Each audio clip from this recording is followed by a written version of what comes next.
The humid night of August 21st, 1942 was suffocating. Dug in along the Tenaru River, the Marines of the 1st Battalion knew something was coming. With Japanese forces closing in, intelligence from a bloodied native scout confirmed their worst fears. Colonel Ichiki's elite 28th Infantry Regiment was preparing to strike. Ichiki's soldiers, veterans of brutal campaigns in Manchuria and China, were regarded as some of Japan's finest, hardened by combat and fueled by the Bushido Code of Honor. Their mission was clear: recapture Henderson Field and crush the American invaders. The Marines, however, weren't caught off guard. Vital maps recovered from a Japanese patrol days earlier had revealed their positions and exposed their plans. As Ichiki's forces charged across the narrow sandbar at Hell's Point, they expected to obliterate the American line. Instead, a flare shot into the air, casting an eerie green glow over the battlefield, and all hell broke loose. 30 and 50 caliber machine guns shredded the advancing enemy, while 37mm cannons blasted massive gaps in their ranks. But the Japanese kept coming, wave after relentless wave. As the battle became a brutal nightmare of hand-to-hand combat and muzzle fire flashes, Ichiki found his elite force almost entirely decimated by the unwavering discipline of the Marines. In that moment of desperation, he did the unthinkable. Instead of retreating, he ordered an insane all-out kamikaze charge against US positions. It was only a little earlier that the 60 men of Company A, 1st Battalion, 1st Marines, led by Captain Charles H. Brush, had set forth in the dark. Each rustle in the underbrush was a potential sign of danger. Their mission was clear: follow the coastal road toward the Coley Point Tetera area, but rumors of a large enemy force nearby weighed heavily on their minds. Since landing on Guadalcanal just days earlier, the Marines had secured a key objective, an airstrip that would soon be known as Henderson Field. This airstrip, carved out of the jungle, was vital to US efforts in the Pacific. It would serve as a launching point to halt Japan's relentless march across the region. But while the initial landing had been met with little resistance, the Marines knew the enemy was close. Guadalcanal was far from secured. The information had come from multiple sources. Father Arthur Duhamel, a Catholic priest living on the island, had warned them of a nearby Japanese force, and coast watchers had confirmed enemy movement in the area. The Japanese had eyes on the Marines, and it was only a matter of time before a major confrontation erupted. It was midday when Brush's men, exhausted and drenched in sweat, stopped near a small clump of fruit trees to take a break. As they quietly ate their rations, a patrol of Japanese soldiers came into view, moving casually along the jungle path, unaware of the Marines watching from the undergrowth. They weren't in any discernible military formation, and for a brief moment, it seemed as if the enemy patrol might slip past. But Captain Brush saw an opportunity that could not be wasted. The tension snapped, and orders were quickly whispered. A frontal assault was to hit the Japanese head-on, while one platoon would circle around to outflank them from the right. The Marines moved silently into position, weapons at the ready. In an instant, the jungle exploded into violence. The Marines' ambush was swift and brutal. Shots rang out as the Japanese soldiers, caught completely off guard, fell where they stood. Brush's plan had worked flawlessly. Within the hour, 31 Japanese lay in the thick foliage, but victory came at a cost. 3 Marines had been lost, and another 3 were wounded in the chaos. As the smoke cleared and the adrenaline began to wear off, the Marines searched the bodies of the fallen enemy, hoping to find something of value. What they uncovered was far more than they could have imagined. Among the uniforms of the Japanese officers, they found maps, detailed maps that Brush later described as startling. He remarked, quote, "The maps the Japanese had of our positions were so clear as to startle me. They showed our weak spots all too clearly." The significance of this discovery was immediate. The pristine state of their uniforms and the rank of the officers suggested that this was only the vanguard of a greater force. These maps indicated that Ichiki's forces were planning a major assault, likely aimed at recapturing Henderson Field, and the Marines were squarely in their sights. Brush wasted no time. The intelligence was rushed back to headquarters for analysis, and soon it was clear. The battle for Guadalcanal was about to intensify. The ambush had been a success, but for Captain Brush and his men, it was only the beginning. Larger forces were on their way, and the Marines needed to be ready. The jungle had grown eerily quiet, but Brush knew the silence wouldn't last. Colonel Kiyono Ichiki stood resolute, his hands clasped behind his back as he surveyed his men.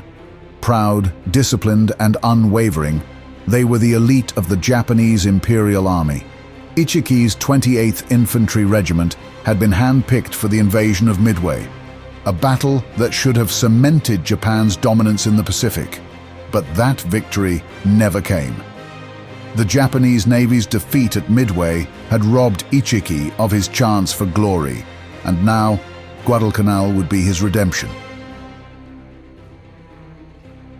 As a man deeply rooted in Bushido, the ancient code of the warrior, Ichiki believed in achieving the honor of victory or forfeiting his life. There was no middle ground.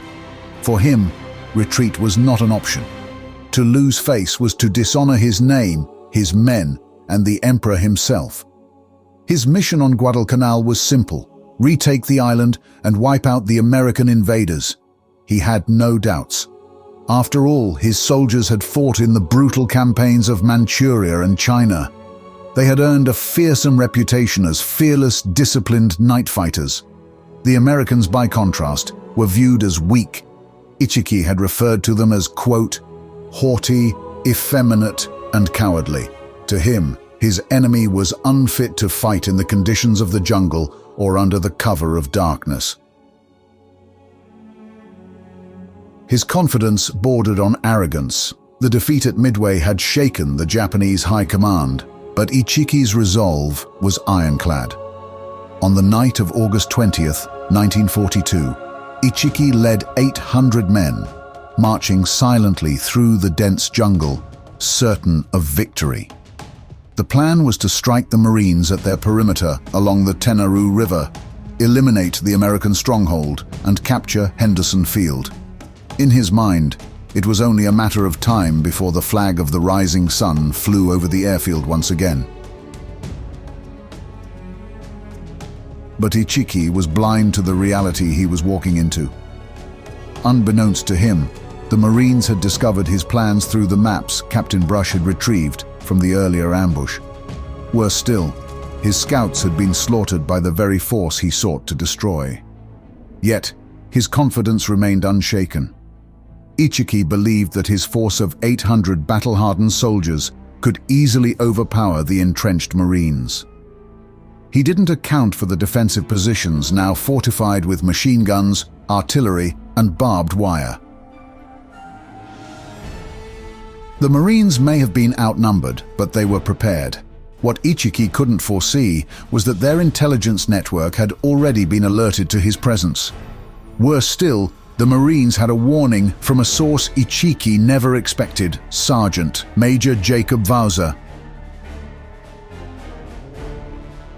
Vauser, a native scout loyal to the Americans, had been captured by Ichiki's men earlier that day. Refusing to betray the Marines' positions, Vauser had been brutally tortured. The Japanese soldiers had cut him with swords and left him lifeless on the ground. Or so they assumed. The aging warrior had refused to give in. Somehow, through sheer willpower, Vauser crawled through the jungle, bleeding and gravely wounded. until he reached the Marine lines. His first words were a warning, quote, "They're coming." Despite Vuza's warning and the vital intelligence Brush had gathered, the Marines had yet to realize the full scale of the battle about to erupt. They could never have known just how determined and reckless Ichiki was. He had gambled everything on this attack, and he would see it through, no matter the cost. As night fell over Guadalcanal, Ichiki's men moved forward in perfect silence, their bayonets gleaming in the moonlight, their faith in victory unshakable. They were walking into Hell's Point. The night of August 21st, 1942, was suffocating and thick with tension. On Guadalcanal's Alligator Creek, the Marines dug in behind sandbags and machine gun nests and waited in silence. They knew an attack was coming. Despite their fortifications, many of these men were new to combat. They had never faced a foe like this. Japanese soldiers renowned for their discipline, fanaticism, and skill in night fighting.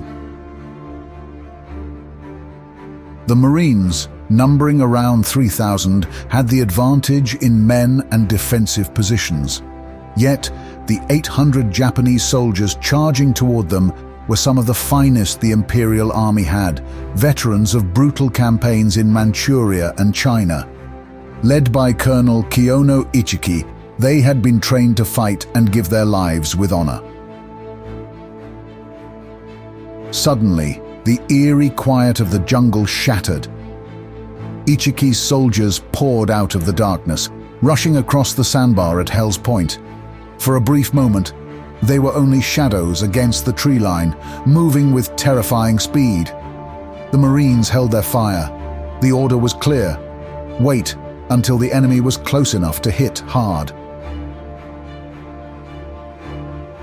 When the Japanese were halfway across, a green flare shot into the air, casting an unnatural glow over the battlefield. That was the signal. Machine guns roared to life, cutting into the Japanese ranks with devastating force. The 30 caliber and 50 caliber rounds tore through flesh and bone, leaving bodies crumpling in the sand. The 37mm anti-tank guns fired canister shots, ripping massive holes in the tightly packed enemy formation. The Japanese didn't stop. They charged directly into the wall of lead, unrelenting. Some made it across the sandbar, hurling themselves at the Marine defenses, only to be gunned down at the point-blank range. Private Richard Harding couldn't believe what he was seeing. Quote, "We could hear them walking along the beach towards us and jabbering. They didn't even have scouts out." It was chaos. An uncoordinated mass of men throwing themselves at a well-fortified line. The Marines, many of them facing combat for the first time, fought back with a fury they hadn't known they possessed. The defensive line at Hell's Point held strong, mowing down wave after wave of Japanese soldiers. The Japanese were not deterred by the mounting casualties. They kept coming, their discipline breaking down into blind, fanatical charges. The Marines fought with machine guns, rifles, and even bayonets, anything to keep the enemy from overrunning their positions.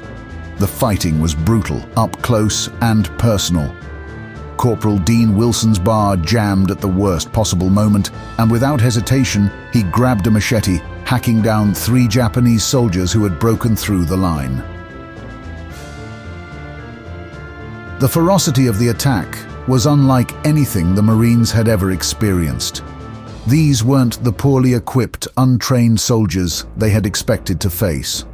These were elite fighters, and they were willing to fight to the last man. By dawn, the attack had faltered, but the devastation was clear. Hundreds of Japanese soldiers lay across the sandbar. The Marines had held, but just barely. Ichiki's forces had been decimated, but the colonel was still out there, and the battle wasn't over. The Marines had won the night, but they knew Ichiki wasn't finished. They braced for the next onslaught, knowing the worst could still be ahead. By dawn on August 21st, 1942, the battlefield at Hell's Point was a blood-soaked wasteland. Colonel Kiyono Ichiki stood amidst the few survivors of his once proud regiment. Less than half of his original 800 soldiers remained. Any rational commander would have ordered a retreat, but Ichiki was no ordinary officer.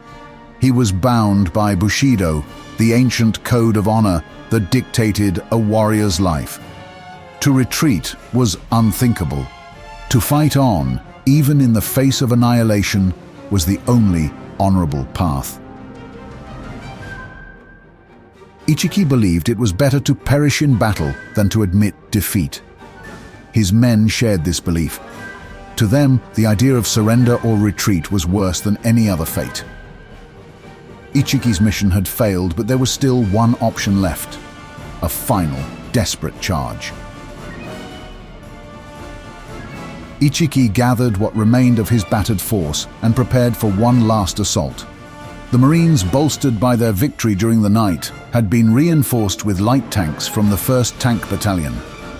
These M3A1 Stuarts were waiting to crush any remaining Japanese forces.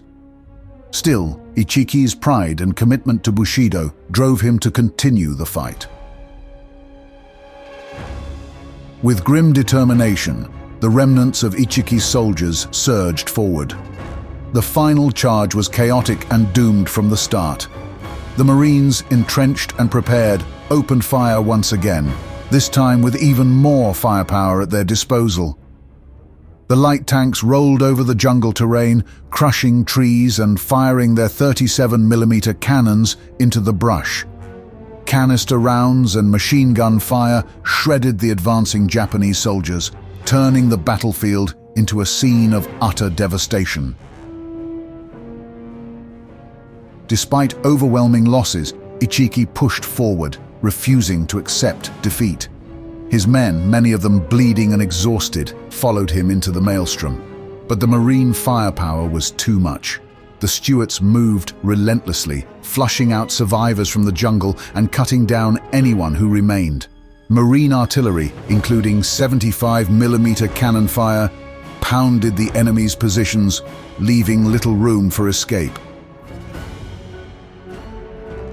As the final moments of the battle unfolded, Wildcat fighter planes from Henderson Field joined in the slaughter. The planes strafed the coastline, machine guns chattering as they hunted down Japanese soldiers attempting to flee to the coast. Those who weren't gunned down by the tanks or artillery were picked off by the Wildcats. Ichiki, facing total destruction, still refused to give in. Some accounts suggest that he gathered what few men he had left and led a final, futile charge across the battlefield. Others claim he may have committed seppuku when he realized his mission was lost. His exact fate remains uncertain, but what is clear is that by midday, his forces were annihilated. Nearly 800 Japanese soldiers lay on the sand. The Marines had suffered losses of their own, 34 lost and 75 wounded, but the scale of Ichiki's defeat was staggering. The battle was over, but the Marines knew this was only the beginning. Guadalcanal had become a proving ground for both sides, and the brutality of the fighting was a grim foreshadowing of what was to come in the Pacific theater. As they surveyed the carnage left behind, it was clear that the Japanese would not give up easily, and this victory, while decisive, would only intensify the war. The fanaticism and desperation that had driven Ichiki to sacrifice his men would become a hallmark of the battles to follow. The Marines, though victorious, were left with the unsettling knowledge that this war was far from over, and the road ahead would only get bloodier. For the Marines, this was their first taste of the kind of warfare that would define the Pacific theater. The victory at Hell's Point had come at a psychological cost. These were not the short, decisive battles they might have expected. This was something darker. As General Vandergrift wrote in a somber letter to the Commandant of the Marine Corps, quote, "These people refuse to surrender. The wounded wait until men come up to examine them and blow themselves and the other fellow to pieces with a hand grenade." The significance of the Battle of Tenaru cannot be understated. It shattered the myth of Japanese invincibility, a belief that had taken root after their swift and brutal victories across the Pacific in the early stages of the war. The Japanese had built an image of themselves as an unstoppable force, and their soldiers were widely regarded as some of the fiercest fighters in the world. But at Tenaru, that image began to crack. The Marines had stood their ground, outgunned the enemy, and emerged victorious. The Americans had proven they could not only hold their own, but also defeat an elite Japanese force in direct combat. Yet the victory was also a grim foreshadowing of what was to come. The brutal combat at Tenaru set the tone for the Pacific War, a war in which neither side would give quarter. It would be a war of attrition, where every inch of ground was fought over with fierce determination and where the enemy would rather die than surrender. The Marines had learned a valuable lesson. This was not a war they could win with firepower alone. They were facing an enemy whose determination and willingness to sacrifice everything could not be underestimated. By the end of the battle, only 15 Japanese soldiers had been taken prisoner, a testament to the mindset of the Imperial Army. For the Japanese, the loss was devastating, not only in terms of manpower, but also in morale. The invincible image of the Imperial Army had been shattered, and news of the slaughter at Tenaru sent shockwaves through Japanese military circles. One Japanese general, upon hearing the report, reportedly said, quote, "I think it's a false report." When the truth was confirmed, the disbelief turned to a grim realization. The Americans were not the weak, cowardly enemy they had been led to believe. The battle at Hell's Point would be remembered as the moment when the war in the Pacific truly began. As they surveyed the devastation, the Marines knew they were in for a long, bloody campaign. The horrors of Tenaru were a preview of what lay ahead. Battles fought to the last man, where neither side would ask for nor offer mercy.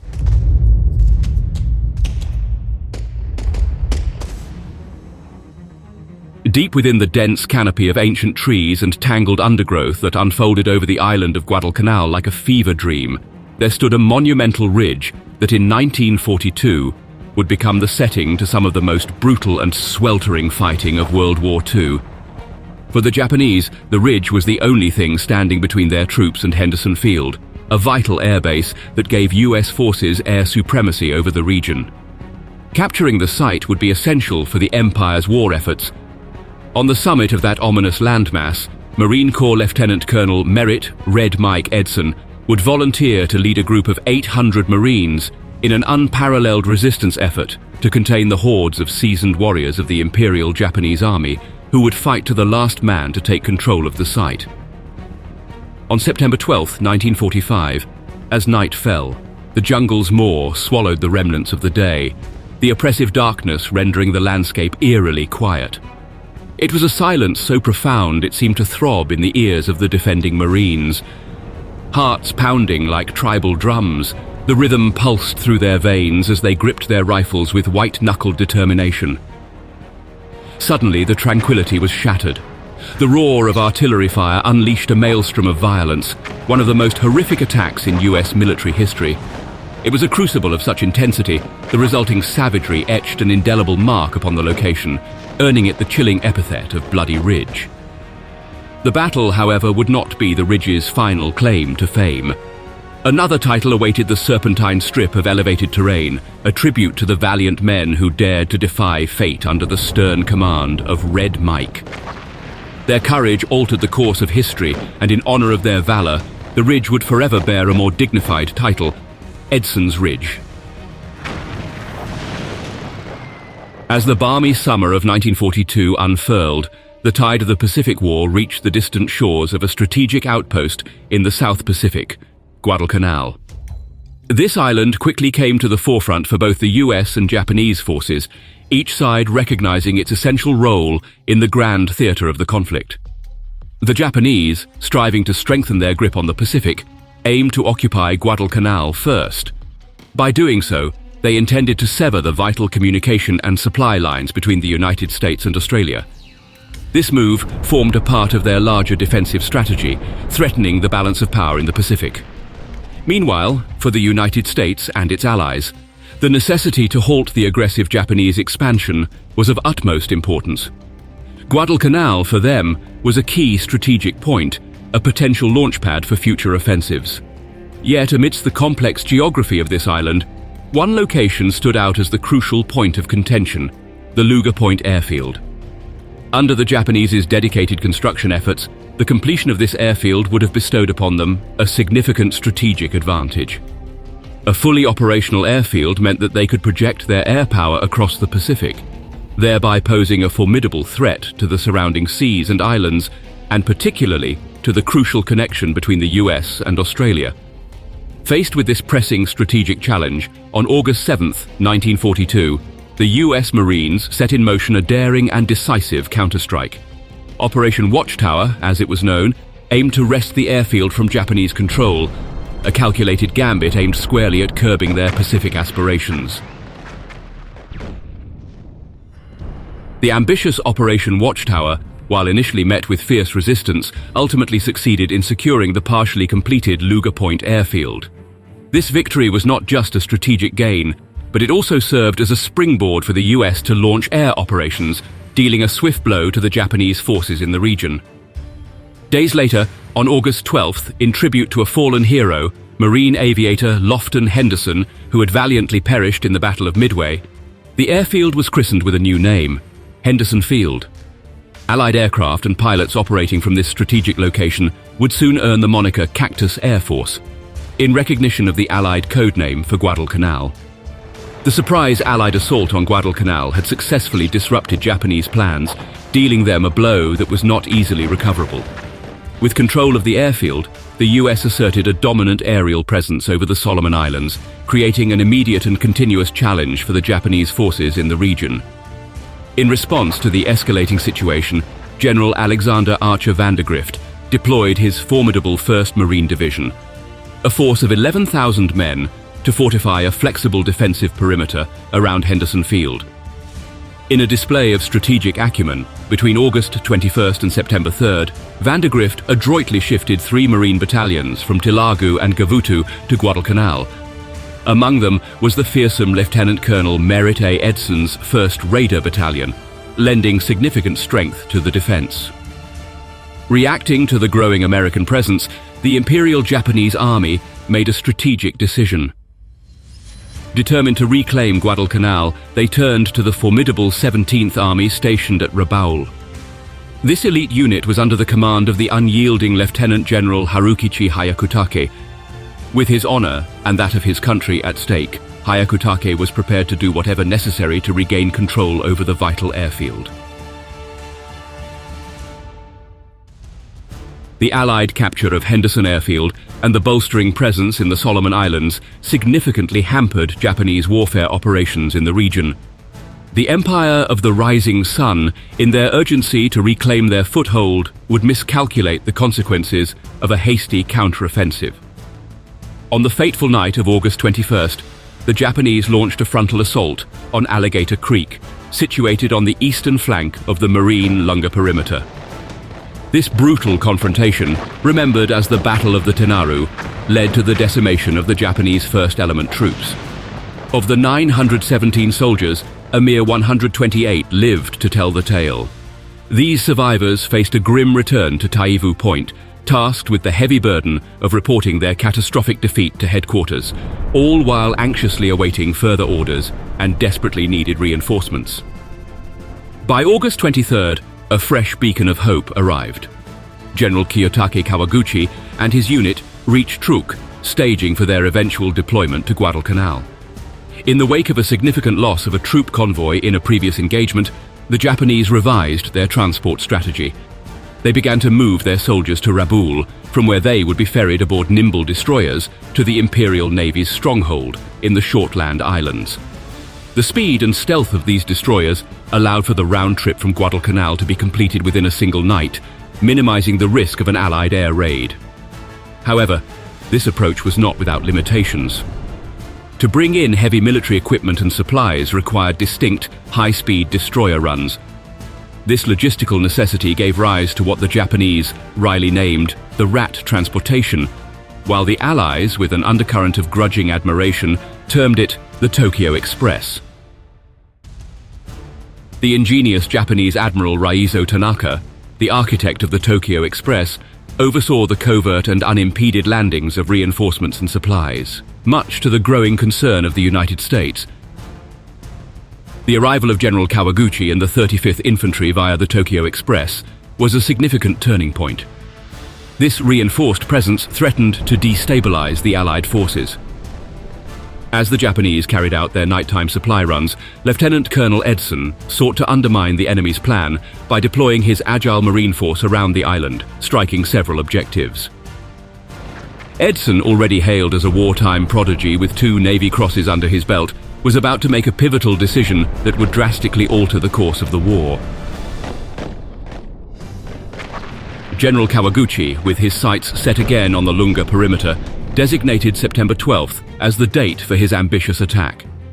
Preparations began on September 5th, with his forces moving west from Taivu towards Lunga Point. On September 7th, he shared his intricate plan of attack with the 17th Army, with the objective of routing and annihilating the enemy around the Guadalcanal airfield. Kawaguchi's plan involved splitting his forces into 3 groups.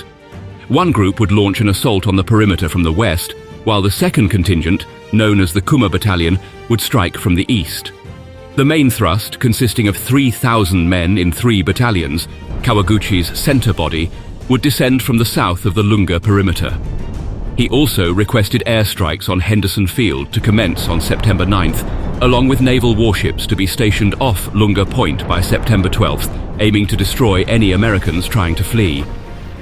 While most of Kawaguchi's troops were marching towards Lunga Point, about 250 Japanese soldiers were left behind to guard the brigade's supply base at Taivu.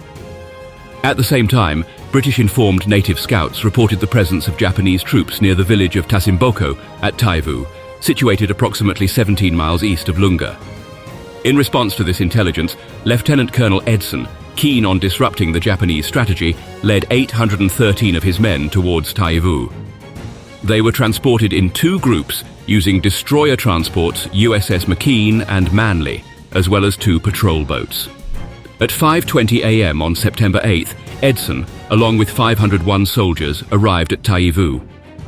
With air support from Henderson Field and the destroyer transports, they battled their way to Tasimboko village. By 11 a.m. the same day, the rest of Edson's forces landed. Reinforced by these arrivals and bolstered by continued air support, they broke through the village's defenses, causing the enemy troops to retreat into the jungle.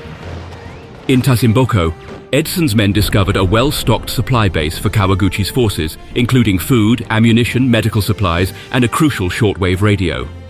After seizing the supplies, documents, and equipment, the Marines destroyed what remained and returned to the Lunga perimeter by 5:30 p.m. The documents retrieved revealed a critical piece of information. At least 3,000 Japanese troops were present on the island, presumably readying for an attack. This intelligence guided the Marines' preparations for the anticipated battle, also giving them a clearer picture of the enemy's strength. Sensing an upcoming offensive, Edson and Colonel Gerald Thomas predicted that the Japanese would aim for the undefended Lunga Ridge, just south of Henderson Field, due to its commanding vantage point. Despite their warnings, General Vandergrift was unconvinced, believing the coastal route to be the actual threat.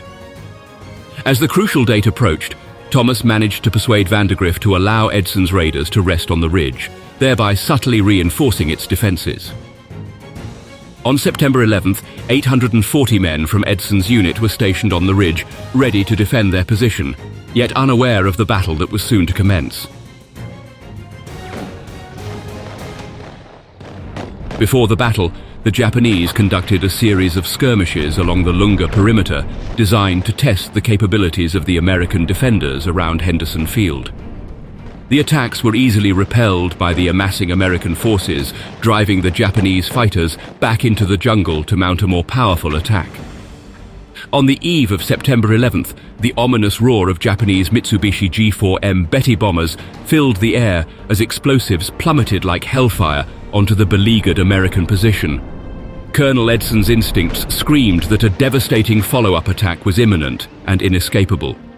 For all their strength and skill, the Marines were still outnumbered, and on paper outmatched by the relentless Japanese forces, who dwarfed their own by a staggering ratio of 3-1. As the clock struck midnight on September 12, 1942, the Battle of Bloody Ridge erupted. Darkness engulfed the battlefield. Like a tidal wave of destruction, the Japanese troops surged forward following an artillery barrage, intent on annihilating the Marines. Miraculously, fortune favored the Americans. In a twist of fate, the Japanese attack unfolded in a chaotic, disorganized manner. The first wave charged headlong into battle before the rest of the units could synchronize their assault. Adding to that, in all its lush and merciless beauty, the jungle surrounding the ridge was a treacherous labyrinth of impassable terrain, suffocating air and all-encompassing undergrowth that magnified the Japanese mistakes and robbed them of precious time. This critical misstep allowed Edson to seize the opportunity, fortifying the perimeter and steeling his men for the inevitable onslaught of further attacks.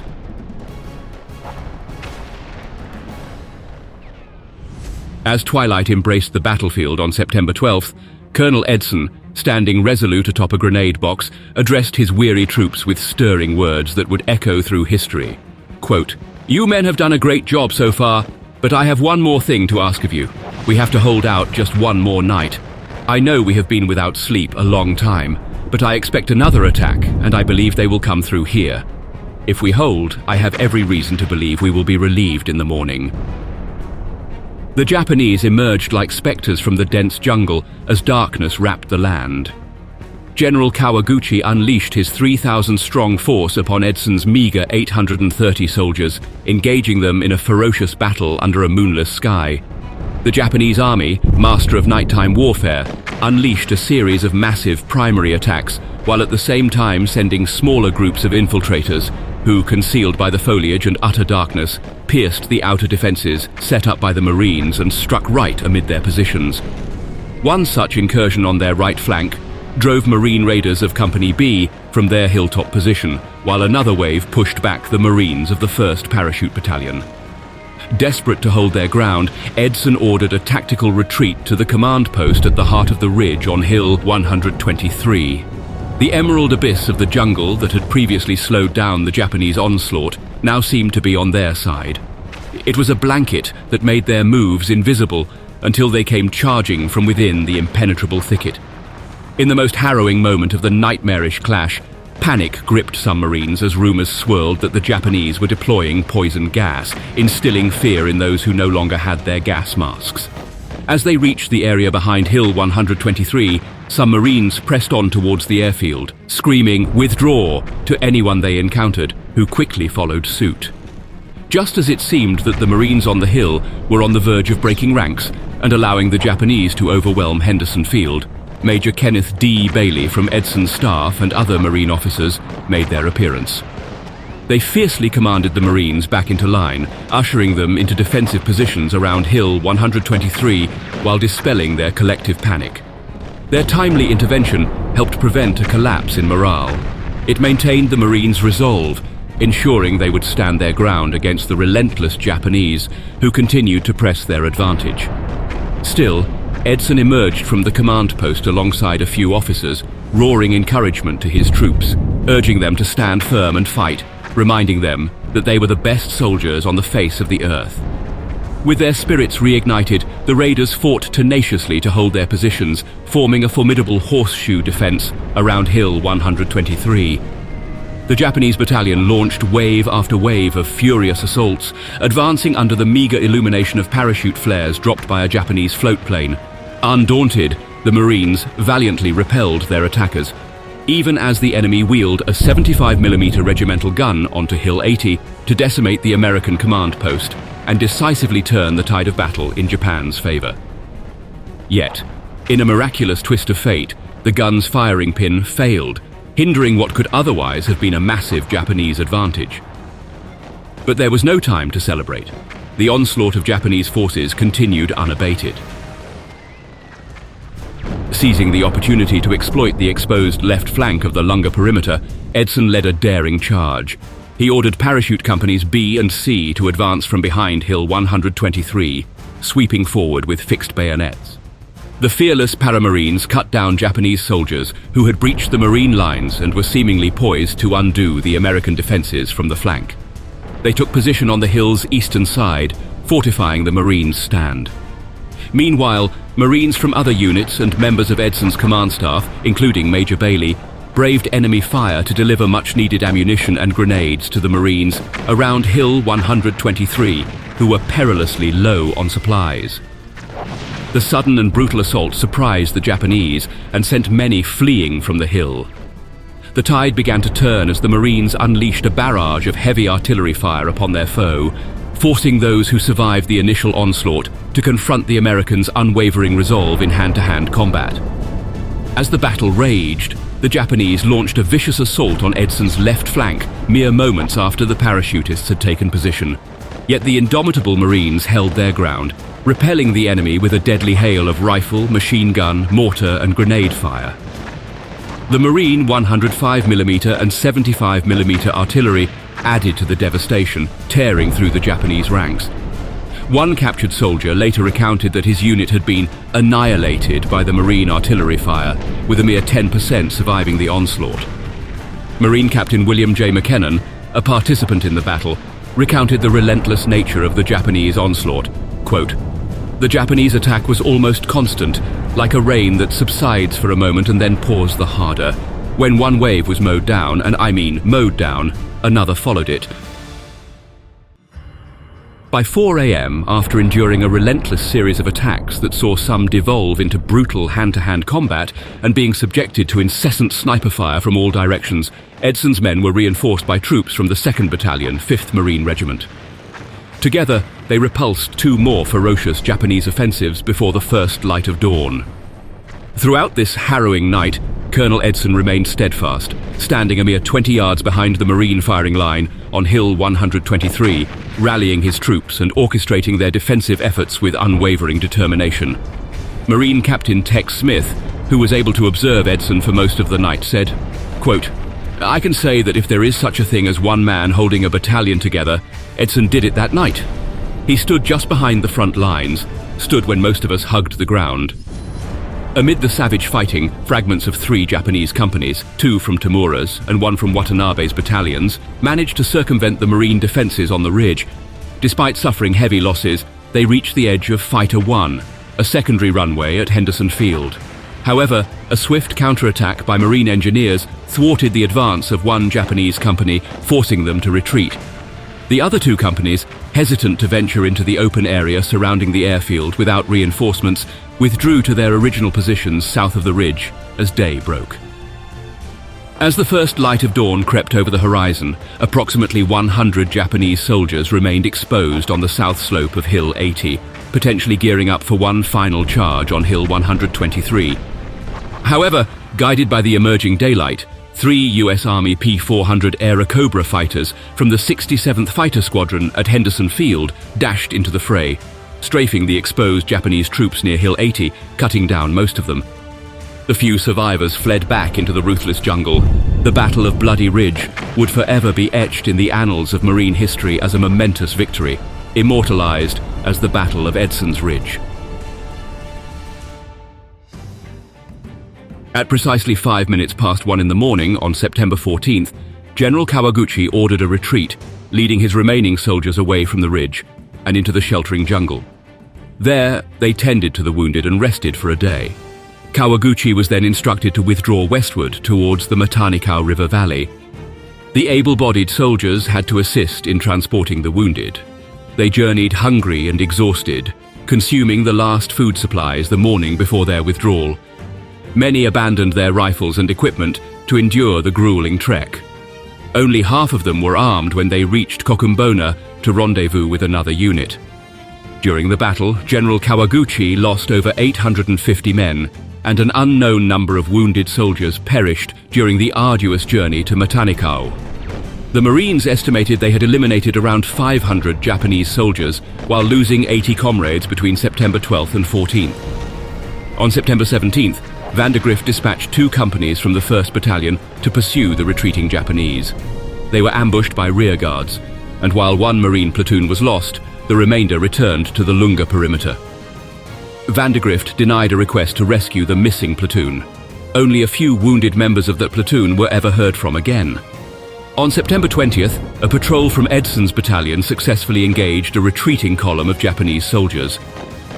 While the Japanese regrouped and strategized, the Americans focused on fortifying the defenses at Lunga. Vandegrift brought another battalion from Tulagi, and an Allied naval convoy delivered over 4,000 troops from a provisional Marine brigade. The US established a formidable line of defense around the perimeter with these reinforcements. The Imperial Japanese Army had not experienced such a significant defeat before the Battle of Edson's Ridge in the entire war. Upon learning of the loss, the High Command recognized that Guadalcanal could be a pivotal factor in the broader conflict. The battle sent shockwaves through Japanese strategy across the Pacific. The Empire would never be able to reclaim Henderson Field, bestowing upon the Americans an insurmountable air supremacy over the Solomon Islands that would pave the way for a successful and devastating island-hopping campaign during the remainder of the war.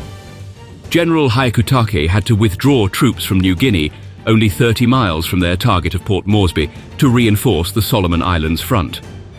This decision proved costly. The Japanese never regained the momentum to resume their assault on Port Moresby. The battle underscored the strategic importance of Guadalcanal, as both sides intensified their efforts to secure the island. The American lines around Henderson Field became impenetrable with improved defenses and reinforcements. Ultimately, the Battle of Edson's Ridge signaled the beginning of the Japanese decline in the South Pacific, shifting the balance of power in favor of the Allies and triggering the twilight of the once mighty empire of the rising sun.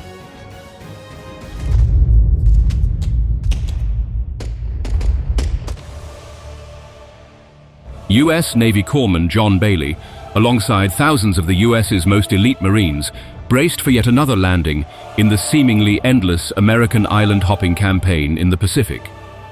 This time, their target was the tiny island of Peleliu, edging closer than ever to the Japanese home islands. The Marines had executed similar operations dozens of times with remarkable success. They had perfected the formula.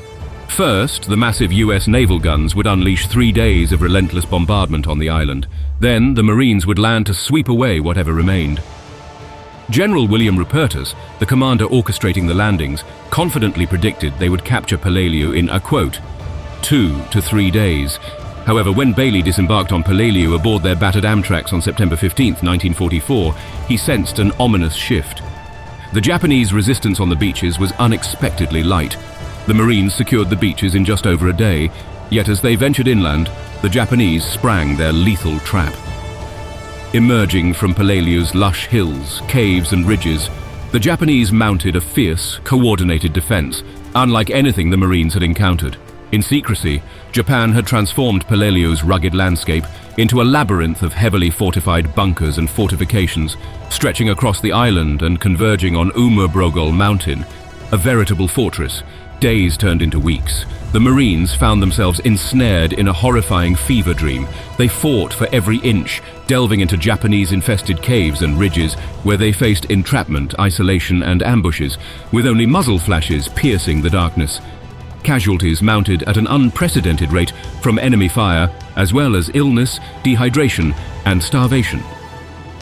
As ammunition dwindled in the labyrinthine ridges and hills of Peleliu, the Marines resorted to hand-to-hand combat against relentless waves of Japanese soldiers. This was the conflict John Bailey would label, quote, the horror of all battles, and history would remember as the most brutal battle ever faced by the US Marines. By late February 1944, the tides of war in the Pacific were unmistakably turning. In a relentless advance, Allied forces had successfully captured the Marshall Islands, setting their sights next on the Marianas. It was on June 15th that a massive force of 20,000 US troops descended upon Saipan. The battle for Saipan was ferocious. In a display of tenacious resistance, the Japanese fought with unwavering determination. However, their efforts could not withstand the Allied onslaught. By July 9th, Saipan was firmly in Allied hands, a significant victory swiftly followed by the capture of the neighboring islands of Tinian and Guam by late August. Each passing day, Japan's defensive perimeter, their so-called absolute national defense zone, was being eroded. The rapid loss of ground sent ripples of desperation through the Japanese command. The situation grew increasingly dire, leading to a grim shift in tactics, embracing suicide attacks as a desperate measure against the Allied forces, whose traditional military superiority was overwhelming. The end of the Pacific War loomed on the horizon, palpable to all, including the beleaguered Japanese forces. Yet for the soldiers of the Empire, surrender was anathema. As the Allies tightened their grip around the Japanese home territories, a sense of inevitable doom settled over the Pacific theater. In this climate of impending victory, Admiral Chester Nimitz's Pacific Fleet targeted its next objective, the Palau Islands in the Western Carolines, a critical stepping stone roughly 500 miles east of the Philippines. The foremost target was Peleliu, an island modest in size but immense in strategic value, spanning merely 5 square miles. Seizing Palau was pivotal for the Allied war effort. It boasted one of the largest airstrips in the region. This strategic asset could enable Japanese aerial raids on surrounding islands. However, the significance of Peleliu transcended its airstrip. Its capture was a linchpin in the broader strategy for victory in the Pacific. 2 proposed plans vied for implementation. General Douglas MacArthur advocated for recapturing the Philippines, then seizing Okinawa and ultimately launching an assault on the Japanese home islands. In contrast, Admiral Chester W. Nimitz proposed bypassing the Philippines entirely, capturing Okinawa and Taiwan as launch pads for an assault on the Japanese mainland, culminating in the invasion of Japan's southern islands. Both strategies converged on the necessity of invading Peleliu, albeit for different reasons. Ultimately, it was MacArthur's strategy that prevailed. The first step, neutralizing the Palau Islands, specifically Peleliu and Angaur. Establishing an airfield there was imperative to safeguard MacArthur's left flank in his ambitious campaign to retake the Philippines. The strategic imperative of capturing the Palau group, nestled within the Caroline Islands, was clear. It was a critical move to secure the right flank of General MacArthur's forthcoming operations in the Philippines, simultaneously breaching Japan's second line of defense. By occupying Palau, the Allies would tighten their grip on the approaches to Japan's home islands. Consequently, the Joint Chiefs of Staff issued an order for the Marianas Palau operation. However, the intense combat on Saipan and the consequent demand for reinforcements led to the original plan, known as stalemate. General MacArthur remained undeterred by dissent within Navy ranks, notably from Admiral William Halsey. Halsey had argued that the island could be effectively isolated with airstrikes and naval blockades, suggesting that the Marines' talents would be better deployed in invading the Philippines. Despite this, MacArthur convinced Admiral Chester Nimitz of the operation's indispensability. Tasked with the land assault was the 1st Marine Division. After what had become a customary days-long bombardment, they were to storm Peleliu. General William Rupertus, commander of the 1st Marine Division, was brimming with confidence. He assured both his troops and superiors that the island would fall into American hands within a mere, quote, 2 to 3 days. The Army's 81st Infantry Division was designated as backup. However, Rupertus, with a dismissive view of the Army, was sure his Marines would triumph single-handedly. American intelligence on Peleliu's Japanese defenses was alarmingly sparse. The Japanese had been masters of Palau since 1920 under a League of Nations mandate, severely limiting pre-war intelligence. The Allies were blind to the extent of fortifications, particularly in the island's verdant heart. Aerial reconnaissance, impeded by dense foliage, offered only glimpses of the Japanese tunneling efforts. The accurate scale of the fortifications, especially within the towering Umabrogol Massif, remained cloaked in mystery. This gap in intelligence fostered a dangerous sense of optimism within the 1st Marine Division. Veterans of the markedly different battles of Guadalcanal and Cape Gloucester readied for what they presumed would be a routine encounter. Unbeknownst to them, they stood on the precipice of an ordeal so harrowing it would later be likened to the closest thing to hell on earth. In 1944, Peleliu was a daunting stronghold under the command of Colonel Kunio Nakagawa, leader of the 10,000-strong 14th Infantry Division of the Imperial Japanese Army. The island had undergone months of systematic fortification, transforming it into a bastion bristling with 81mm and 150mm mortars and 20mm anti-aircraft cannons. This vast arsenal was further bolstered by light tanks and anti-aircraft units. The Japanese military re-evaluated their defense tactics after crushing defeats in the Solomons, Gilbert's, Marshalls, and Marianas Islands. Abandoning their prior strategy of halting Allied forces on the beaches with overwhelming banzai charges, a tactic perilously vulnerable to naval gunfire, they shifted to a more insidious approach. The revised strategy involved mounting their primary defenses further inland, with only a limited number of troops near the shore. This tactic aimed to lure the Allies into a maelstrom of sustained, ferocious resistance. Colonel Nakagawa ingeniously leveraged Peleliu's rugged landscape, transforming its extensive cave systems into an elaborate network of bunkers and fortifications. This honeycomb system of interconnected caves, reinforced with steel doors and angled entrances to thwart grenade and flamethrower attacks, turned the island's natural terrain into a colossal fortress. Rather than contesting the beaches, the Japanese planned to cede this territory to the Marines. Once ashore, the Marines would find themselves ensnared in a relentless onslaught from hidden bunkers, tanks, infantry, and hundreds of mortars and guns strategically positioned within the caves. This strategy was designed to resist the American advance and ensnare the Marines in a protracted attritional conflict, where the only path forward was through a gauntlet of fierce, costly battles. Nakagawa also capitalized on the strategic high ground, centering his defenses around Umurbrugel Mountain. This elevated vantage point offered a commanding view over many of the beaches, enabling the Japanese to defend their crucial airstrip from an advantageous position.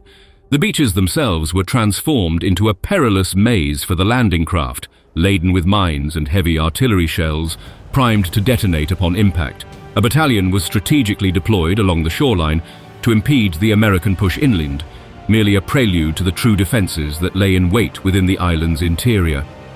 On the other hand, by August 1944, the United States initiated a preemptive campaign. The first to engage were the members of UDT-10, a team of American frogmen tasked with the perilous job of preparing the beaches and lagoons for the impending landings. These brave men, often venturing unarmed into hostile waters, faced risks of an almost unimaginable scale. Operating from USS Burfish, they gathered vital intelligence. Their reconnaissance revealed considerable obstacles: concrete tetrahedrons, a double row of wooden posts 75 yards offshore, barbed wire, horned mines, and, notably, areas where the reef lay just 2 feet below the water's surface at low tide. UDTs 6 and 7 deployed along the beaches 3 days before the invasion. Their mission was twofold: demolish obstacles and blast wide ramps into the coral for the amphibious craft. This operation, conducted in broad daylight, was fraught with danger. Naval fire support from offshore crisscrossed the sky, while sniper and machine gun fire from the shore targeted the unarmed swimmers in the shallow lagoon. On the eve of the assault, UDTs undertook a nocturnal mission ashore, demolishing rock cribs, posts, barbed wire, and concrete cubes, and marking the newly blasted pathways with buoys. The American invasion plan, drawn from previous experiences and successes, was complex, yet meticulously organized. It involved 5 imaginary parallel lines offshore, staging areas for the task force's ships and troops. At 18,000 yards, the outermost line hosted the larger ships and transports. Closer in, landing ship transports housed troops in their cavernous holds. At 6,000 yards, the LSTs opened their bow doors, releasing the small LVTs, also known as Amtraks. The fourth line, 4,000 yards from shore, served as a rendezvous point for the assault waves. At 2,000 yards, the penultimate line was where Amtraks regrouped after delivering troops to the beach. At 1,000 yards, the final approach saw the amphibious fleet navigating the reef on their own. Submarine chasers, patrol craft, and Higgins boats were overseeing this intricate ballet, using signaling flags and constant radio communication to coordinate the waves. Armored amphibian tanks, equipped with machine guns and howitzers, were leading the first waves and were tasked with neutralizing beach defenses. Landing craft, infantry, and gunboats armed with rockets provided covering fire from the 1,000-yard line. Meanwhile, naval artillery and aircraft bombarded the island from above. The entire operation was a symphony of precision and coordination. Over 17,000 Marines from the 1st Division were chosen to spearhead the operation. Like their Japanese counterparts on Peleliu, these were among the Marine Corps' finest. The impending battle was set to be a clash of titans. Leading the Marines was Major General William Rupertus, whose confidence in a swift victory was unshakable. However, unbeknownst to the US forces, the Japanese had radically altered their defensive strategy. The Americans, planning to employ their tried and tested tactics from previous amphibious assaults, were unaware of the fierce and unexpected resistance awaiting them on the island. After enduring days of relentless US naval and aerial bombardment, Peleliu braced for the inevitable ground assault. At 8:30 a.m. on September 15, 1944, the 1st Marine Division commenced its landing. The 1st Marine Regiment descended onto beaches White 1 and 2, the 5th Marine Regiment onto beaches Orange 1 and 2, and the 7th Marine Regiment onto beach Orange 3. The previous strikes had targeted these beaches, assuming that Japanese defenses would be concentrated there, as in past encounters. However, as the Marines disembarked, they were immediately ensnared in a devastating crossfire. Hidden Japanese forces swung open the steel doors of their bunkers, unleashing a barrage of artillery from 47mm guns and 20mm cannons. This fierce onslaught destroyed 60 tracked landing and amphibious vehicles within the first hour. Joe W. Clapper, recalling the landing, likened it to trying to run between raindrops as he dodged Japanese machine gun fire on White Beach. In the midst of this chaos, a young Marine named J.M. Morsi, only 15 years old and known as Junior, saved Clapper's life when he warned him just in time to avoid a Japanese rifle aimed directly at him. The second day brought further tragedy. Clapper witnessed the loss of his friend, Fortune Orlando Rosencrans III, known as Rosie, who was fatally shot in the chest. The memory of Rosie's demise remained vividly etched in Clapper's mind. Later that day, Clapper himself was wounded by a bullet in the upper left chest.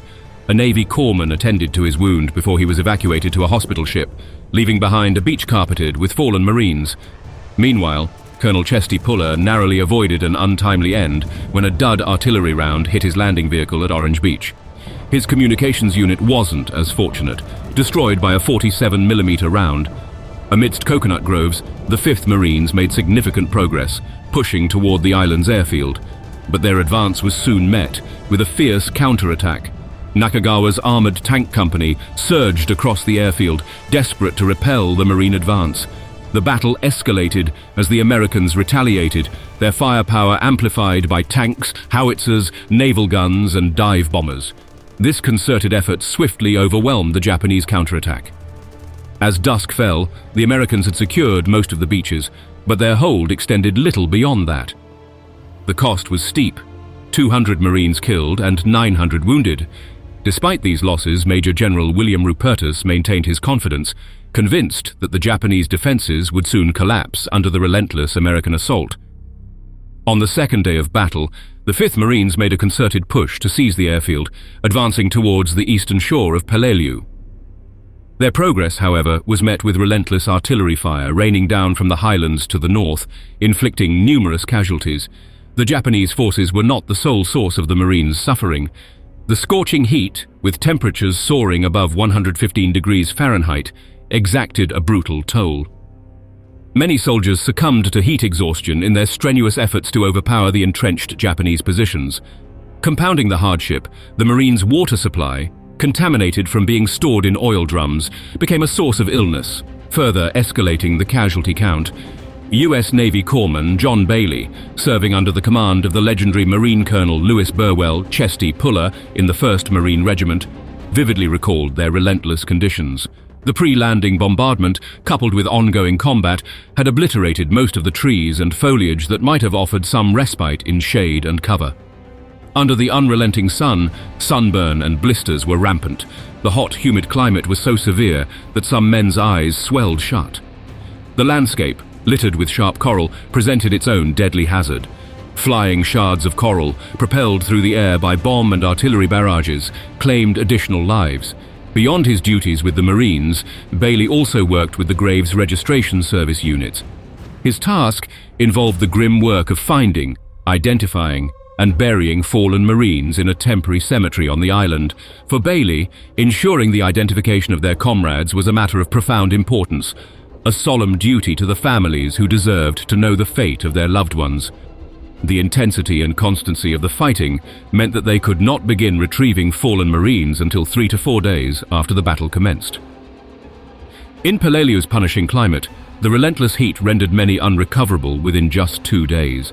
The Battle of Peleliu was marked not only by fierce combat, but also by a pervasive, inescapable stench. The decaying American and Japanese soldiers, compounded by the island being used as, in John Bailey's word, quote, one big toilet, created an odor so overpowering that Marine pilots claimed they could smell the island while flying overhead. Bailey, deeply affected by the brutality and relentless hardship of the conflict, would go on to describe the Battle of Peleliu as, quote, the horror of all battles. Despite the overwhelming adversity, the Marines succeeded in capturing the airfield within the first week. Yet this victory was not without its cost, as they faced incessant attacks from Japanese forces entrenched in the island's central mountains. Remarkably, American morale remained high amidst the casualties and setbacks. To the Marines, the capture of Peleliu seemed yet another stride in the long island-hopping campaign inching towards its inevitable conclusion. Utilizing the newly captured airfield to their advantage, the Marines launched aerial strikes across the island. Napalm was dropped into cave entrances, and the jungle was cleared to expose Japanese hiding spots. Marine F-4U Corsair fighter planes conducted close air support missions with such proximity to the ground action that pilots often didn't bother to retract their landing gear. Sorties were swift and intense, some completed in a mere 30 minutes from takeoff to landing. With the strategic airbase under their control, the Marines now faced the Herculean task of rooting out the entrenched Japanese forces. This meant storming every tunnel, bunker and ridge, a relentless endeavor as the Japanese continued to mount fierce counter-offensives against the airfield daily. The US Marines, navigating the treacherous terrain of Peleliu, faced staggering casualties as they inched through the island's ridges and caves. The losses mounted rapidly, further exacerbated by Japanese snipers who ruthlessly targeted US stretcher-bearers. These snipers operated under a chilling rationale. Incapacitating the bearers would force more Marines to venture into harm's way for their rescue. Nightfall brought no respite as Japanese soldiers infiltrated American lines to launch surprise assaults on the Marines in their fighting holes. Adapting to this nocturnal threat, the US forces constructed 2-man fighting holes, enabling one Marine to sleep while the other stood guard. Amidst this relentless warfare, a particularly brutal encounter unfolded on a ridge that would be grimly christened Bloody Nose. For over 6 days, the 1st Battalion, 1st Marines, led by Major Raymond Davis, engaged in a desperate struggle to overrun a hill occupied by Japanese forces. The regimental battle history starkly recounts, quote, mortar and artillery fire began cutting our exposed front lines to ribbons under perfect observation. The 1st Battalion absorbed terrific punishment. As quickly as possible, the assault units were reformed to storm the Japanese out of their emplacements on the bluffs. In a tactical move, Davis summoned M4 Sherman tanks to unleash point-blank fire into cave openings, while his riflemen advanced inch by inch. The ascent was a nightmarish ordeal, as historian George Macmillan described, quote, the pockmarked surface offered no secure footing, even in the few level places. It was impossible to dig in. The jagged rocks slashed their shoes and clothes, and tore their bodies every time they hit the deck for safety. By the afternoon, C Company on the left flank of 1-1 had secured Hill 150 and part of Hill 180. Simultaneously, a company in the center took control of Hill 160. However, these strategic gains were won at a devastating price. 250 casualties, a company commander lamented, quote, we're up here, but we're knee-deep in Purple Hearts. The brutal contest yielded 35 captured caves, but at an unimaginable human cost, Captain Everett Pope's C Company faced a daunting mission to seize Hill 100. Capturing this crucial terrain would enable the Marines to launch an attack on Bloody Nose Ridge from the rear. Pope, with just 90 men remaining, led a daring infiltration deep into the ridges. After a full day of intense combat, they reached what Pope believed was the summit, only to find it was another ridge heavily defended by Japanese soldiers. Outnumbered and isolated, Captain Pope established a small defensive position. Throughout the night, this outpost endured relentless assaults from the Japanese. As their ammunition dwindled, the Marines resorted to desperate measures, fighting with knives' fists, and even hurling coral rocks and empty ammunition boxes at their attackers. Major Raymond Davis recalled that harrowing night, quote, "As twilight fell, the Marines took any cover they could among the jumbled rocks. The Japanese went for Pope's men after dark, and they kept coming. 2 Japanese suddenly materialized near the position defended by Lieutenant Francis Burke and Sergeant James P. McAlarnis. One of the Japanese ran a bayonet into Burke's leg. Burke tore into his attacker, beating him senseless with his fists. McAlarnis, meanwhile, went to work on the 2nd Japanese with his rifle butt. As dawn broke, C Company was on the brink of collapse, with only about a dozen men remaining and ammunition nearly exhausted. In the midst of the last Japanese assault, Pope received orders to withdraw. Those who could scrambled down the slope in a desperate retreat. Of the company, only 9 men descended safely. Among the wounded was Captain Pope himself, his legs riddled with shrapnel. The valiant stand of C Company marked the end of major operations for Davis's command. On D+7, the battered battalion was pulled back into reserve, having endured a staggering 71% casualty rate. For his extraordinary courage and leadership, Captain Pope would later be awarded the Medal of Honor. Over 14,000 men were lost, with nearly 10,000 on Peleliu alone and the remainder on nearby islands. The Imperial soldiers, under Colonel Kunio Nakagawa's command, fought with unyielding ferocity. Nakagawa himself remained until all hope was extinguished, ultimately choosing to end his life through seppuku. The tenacity of the Japanese resistance was epitomized by a lone lieutenant who continued guerrilla operations on the island until 1947, 2 years after the war's end. It required a retired Japanese commander to finally persuade him that the war was over and it was time to return home. The hellish ordeal of Peleliu, marked by its unprecedented casualty toll and the brutal, horrific conditions endured by the Marines, later ignited severe criticism of the Allied military leadership. General Douglas MacArthur, who had vigorously championed the campaign, and Major General William Rupertus, who had confidently predicted a swift victory within 3 days, faced particular scrutiny. In the aftermath of the Battle of Peleliu, Major Raymond Davis, who emerged as a hero and was awarded the Navy Cross for his extraordinary heroism, voiced a poignant critique of the strategy employed. He reflected, quote, "We could have saved a lot of lives by not trying to take the whole island. After we secured the airfield, we should have pulled back, got into a siege stage, got our guns up, and just pounded the place." The battle stirred controversy within the United States, not only due to the enormous casualties, but also because of a growing realization that Peleliu may have held little strategic value. Further analysis suggested that the Japanese forces on the island were ill-equipped to disrupt US operations in the Philippines.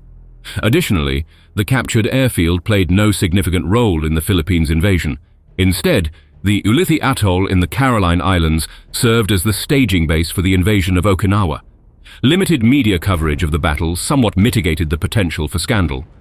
Part of this was due to Rupertus's initial prediction of a swift 3-day victory, which attracted only a handful of reporters. Moreover, the battle was overshadowed by the Allies' concurrent advances towards Germany in Europe. This convergence of factors meant that one of the most brutal engagements faced by the Marines during World War II remained largely out of the public eye for many years. The hidden nature of the conflict, with much of the brutal fighting unfolding in the island's cave systems, led to another tragic consequence. Many US servicemen who lost their lives in these caves were never recovered. To this day, over 2,600 troops remain unaccounted for. Recent initiatives have been undertaken to reopen some of the sealed caves in an effort to recover and honor those who sacrificed their lives in what stands as one of the most harrowing battles in human history.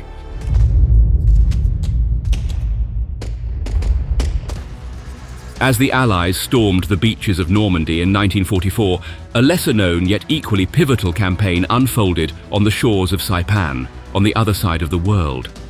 US forces were pouring everything they had into capturing the tiny island of Saipan, part of the Mariana Islands. The conquest of this island was as crucial as the liberation of France.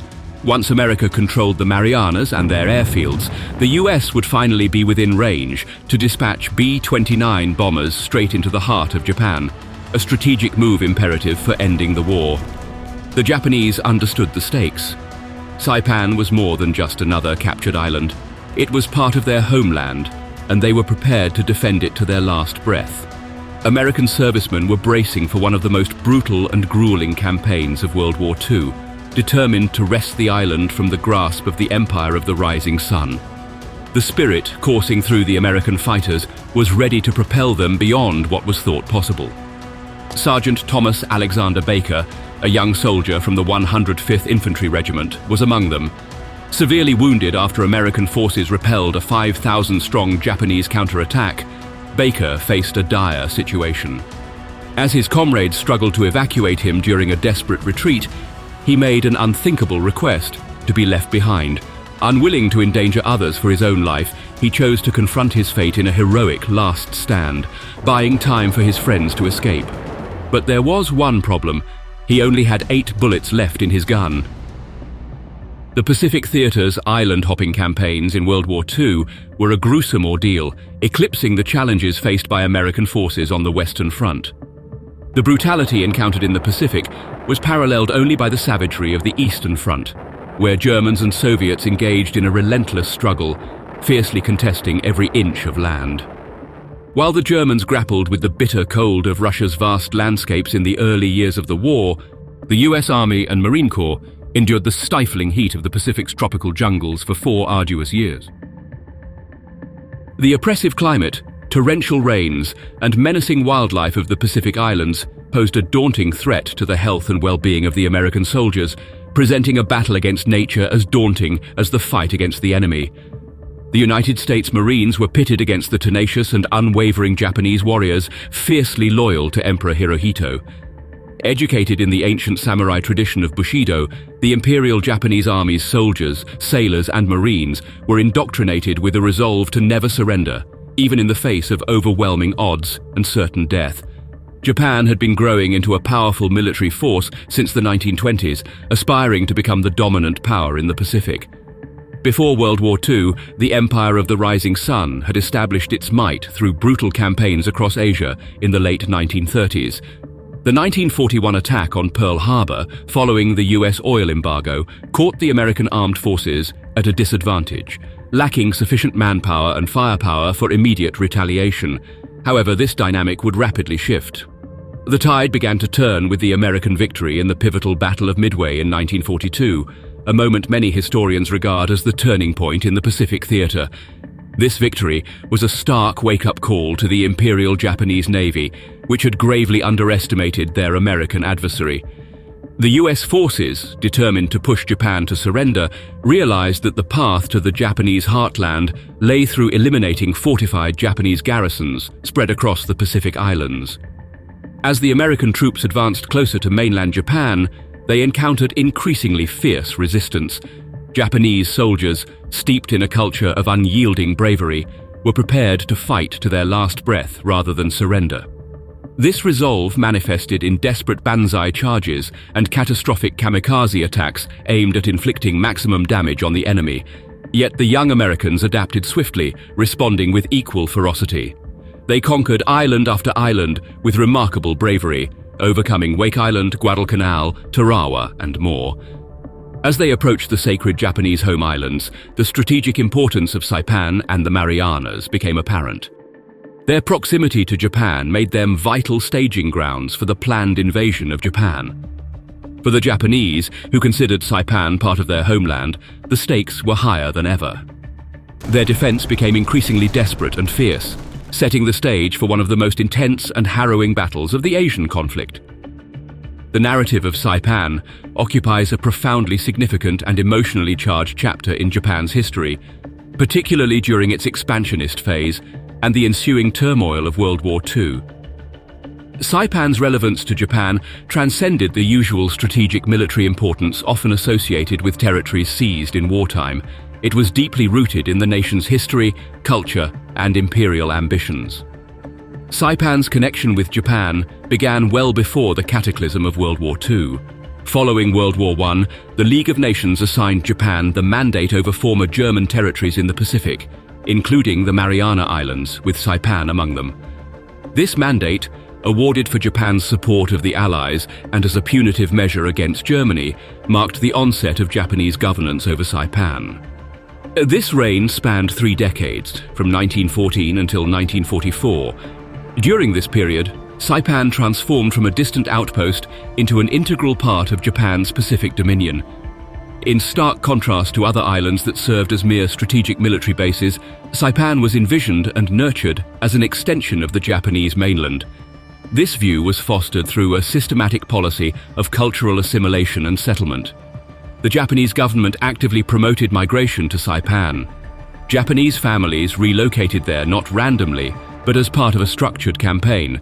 The government's support took various forms, including subsidies and assistance in agriculture and commerce, encouraging families and entrepreneurs to settle.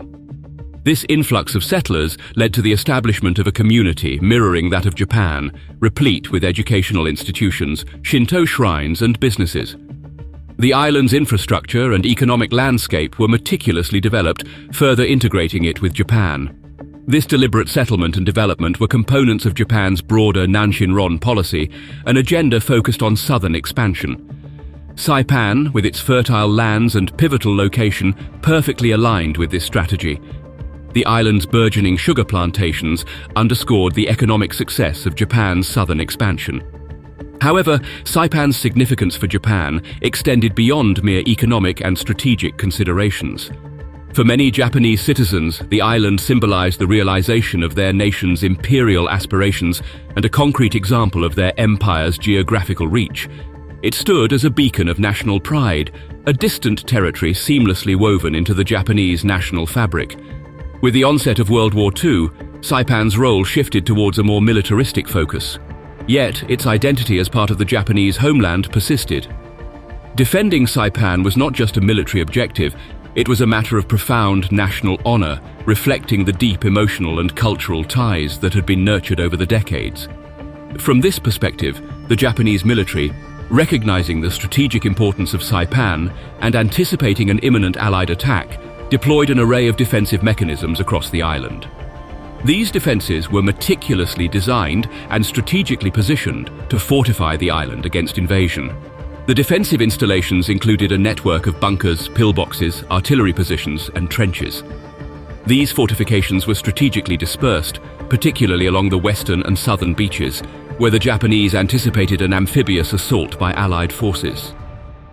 Leveraging the natural landscape to their advantage, the Japanese reinforced the rugged cliffs and dense jungles, transforming the terrain into threatening natural defenses. Mount Tapachau, Saipan's highest point, was fortified into a stronghold. This elevation gave the Japanese a commanding view of the island and its surrounding waters, a critical vantage point for monitoring and responding to enemy movements. Approximately 30,000 Japanese troops were stationed on Saipan, consisting of elements from the 43rd Division, the 47th Independent Mixed Brigade, and various smaller units. The force was under the command of Lieutenant General Yoshitsugu Saito, a seasoned leader who was acutely aware of the dire circumstances. The composition of the Japanese forces on Saipan was diverse, including regular army soldiers, naval troops, and construction units. Additionally, a significant number of Korean laborers and local Chamorro and Carolinian residents were conscripted to aid in defense efforts. The mindset of the Japanese troops was heavily influenced by the Bushido Code of Honor, conditioning them to fight to the last man. This indoctrination instilled a belief that falling in battle was far more honorable than surrendering, fueling their relentless resistance during the ensuing battle. To bolster morale, the Japanese military leadership undertook intensive propaganda campaigns. These efforts emphasized the critical role of Saipan as a defensive barrier against American advances and portrayed the impending battle as a crucial stand to protect the Japanese homeland. In terms of physical preparedness, the Japanese troops underwent rigorous training to adapt to the challenging conditions of jungle warfare. They honed skills in night fighting and ambush tactics, anticipating the likelihood of close-quarters combat within Saipan's dense foliage. Despite logistical challenges by 1944, the Japanese endeavored to stockpile essential supplies. Efforts were made to provide their troops with ample ammunition, food, and medical provisions, preparing for a prolonged and grueling battle. For the Allied forces, particularly the United States, the Mariana Islands were indispensable in their strategy against Japan, and Saipan was their focal point. The Marianas' primary advantage was their proximity to the Japanese mainland. This geographical feature transformed them into potential launch pads for Allied attacks. The proximity was crucial because other Pacific bases were too distant for most Allied aircraft to strike Japan and return without refueling, which was logistically unfeasible at the time. Controlling the Marianas meant dominating air and sea routes to Japan's inner South Seas empire, thereby facilitating strikes on Palau, the Philippines, Formosa, or China. Moreover, the Army Air Corps aimed to secure these strategic islands to establish air bases for their advanced long-range bomber, the B-29 Superfortress. From the Marianas, these state-of-the-art bombers could easily reach and strike the Japanese home islands. The overarching goal was to initiate a sustained strategic bombing campaign against Japan. The B-29 Superfortress, with its exceptional range and payload capacity, was the chosen weapon for this task. Operating from the Marianas, these bombers had the potential to penetrate deep into Japanese territory, targeting key cities and industrial centers. Urban centers like Tokyo, Nagoya, Osaka, and Kobe, once beyond the reach of Allied bombers, were now exposed to the destructive might of these aerial behemoths. The significance of the Marianas, and particularly the B-29 bombing raids, was pivotal in the comprehensive strategy to conclude the war with Japan. These new bombers marked a new era in warfare, where the capacity to strike from great distances could decisively alter the course of the conflict. However, the vast expanse of the Pacific Ocean made direct bombing of mainland Japan impractical until the Marianas were within Allied control. Conquering the Mariana Islands meant that, for the first time in the war, Japan would be within range for a sustained bombing campaign. The US strategy aimed to relentlessly hammer military and civilian targets to erode the entire populace's resolve to continue the fight. The destructive power of the B-29 was a grim yet necessary alternative to a full-scale invasion of the Japanese mainland. Such an invasion was anticipated to result in a staggering number of casualties for both sides. Thus, the strategic bombing campaign, despite its projected brutality, was seen as a lesser evil. The United States finally launched its offensive on the Marianas with the understanding that if the Japanese combined fleet attempted to support their land garrisons, it would be met with the imposing might of the US Navy. Admiral Raymond Spruance commanded this immense naval force at the helm of the Fifth Fleet, a colossal assembly of no less than 800 ships. This fleet included the mighty Task Force 58, boasting 12 fast aircraft carriers deploying 800 aircraft. This air power was bolstered by the support of 8 battleships and a fleet of 80 other warships.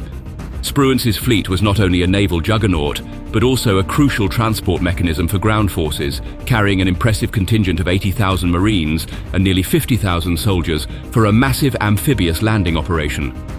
The ground forces, known as the Expeditionary Troops, comprised an unparalleled assembly of 3 Marine divisions, a reinforced Marine brigade, and 2 Army infantry divisions. These troops were strategically organized into northern and southern troops and landing forces, each designated for specific assaults on the islands of Saipan, Tinian, and Guam. Despite their apparent numerical superiority, US intelligence had underestimated the strength of the Japanese forces stationed on Saipan, pegging them at 19,000 men. The actual number of Japanese defenders in the archipelago was around 60,000, with approximately half of these forces on Saipan. Most of these troops were from the army under the command of General Yoshitsugu Saito. The remainder were naval forces led by Admiral Nagumo. These troops were heavily entrenched around Tanapag Harbor, bolstered by strong artillery defenses, including 8-inch guns. Additionally, the area was equipped with 3 airfields, although these had been rendered inoperable by the aggressive air assaults conducted by fighters from Spruance's Fifth Fleet. This scenario set the stage for what was to become a crucial and intense phase of the Pacific War, as the US forces prepared to engage in a major amphibious assault against a heavily fortified and significantly larger enemy force than initially anticipated. The Saipan landing represented an unprecedented challenge for the US Navy Marine Corps team in the Pacific War, as it was over 1,000 miles from the nearest US base, making it the most remote and daunting target they had faced. On the early morning of June 15, 1944, the US initiated a bold move in the Pacific Theater with a fleet of transport ships converging on the southwest shores of Saipan. The Navy was pushed to its logistical limits, supporting what was then the largest amphibious operation in the Pacific. As the clock struck 9 a.m., Operation Forage commenced. Over 8,000 US Marines aboard a fleet of 300 tracked landing vehicles made landfall on Saipan's west coast, accompanied by a barrage of artillery bombardment. However, the operation soon encountered significant challenges. Although pre-assault bombardments by battleships, destroyers and aircraft targeted crucial points, many gun emplacements scattered across Saipan remained operational. These fortifications quickly became ambush points for the advancing Allies. In the midst of the unfolding chaos and urgency, numerous Marines confronted direct threats as they advanced into enemy fire. They faced relentless machine gun fire and encountered hidden explosives. The explosions shattered trees and wreaked havoc on equipment and personnel alike. The Marines secured the shore that first morning, despite encountering fierce and unexpected resistance. The Americans had strategically placed flags along the shore to establish a defensive perimeter. However, when the beach was saturated with amphibious tanks, Marines and supplies, the Japanese launched a ferocious counterattack. Their gunfire rained on the packed beach, creating a maelstrom of combat and confusion. Sergeant Thomas Alexander Baker Jr., a young private from Company A of the 105th Infantry Regiment, 27th Infantry Division, was among the first men to storm the coast. The air was tense with the salty sting of the sea and the acrid burn of gunfire. As the Marines engaged in brutal combat on the west side, Sergeant Baker's unit hit the southern end of Saipan on June 17, 1944. They clashed with the Japanese forces in a brutal welcome, the roar of arms and cries of battle filling the air. 2 days later, on June 19th, Baker's 105th Infantry Regiment pushed towards Nafutan Point. They hit a snag, a daunting array of Japanese pillboxes that ground their advance to a halt. Itching for action, and not one to shy away from a challenge, Private Baker took matters into his own hands. Fueled by raw determination, he grabbed a bazooka and charged ahead. The blast of the bazooka was deafening as he single-handedly took down a Japanese emplacement. He wasn't done yet. With his trusty M1 rifle, he blazed a trail for his comrades, cutting through enemy lines with relentless fire. Baker etched his name as a soldier of unparalleled boldness and selflessness. His willingness to leap into the jaws of danger, to risk it all for his brothers in arms, began to build his reputation as a soldier who didn't just toe the line of duty, but leaped over it, a true hero in the making. By the conclusion of the first day of the invasion, approximately 20,000 US troops had successfully established a beachhead on Saipan, though this came at a significant cost. As dawn broke the following day, the army sent reinforcements.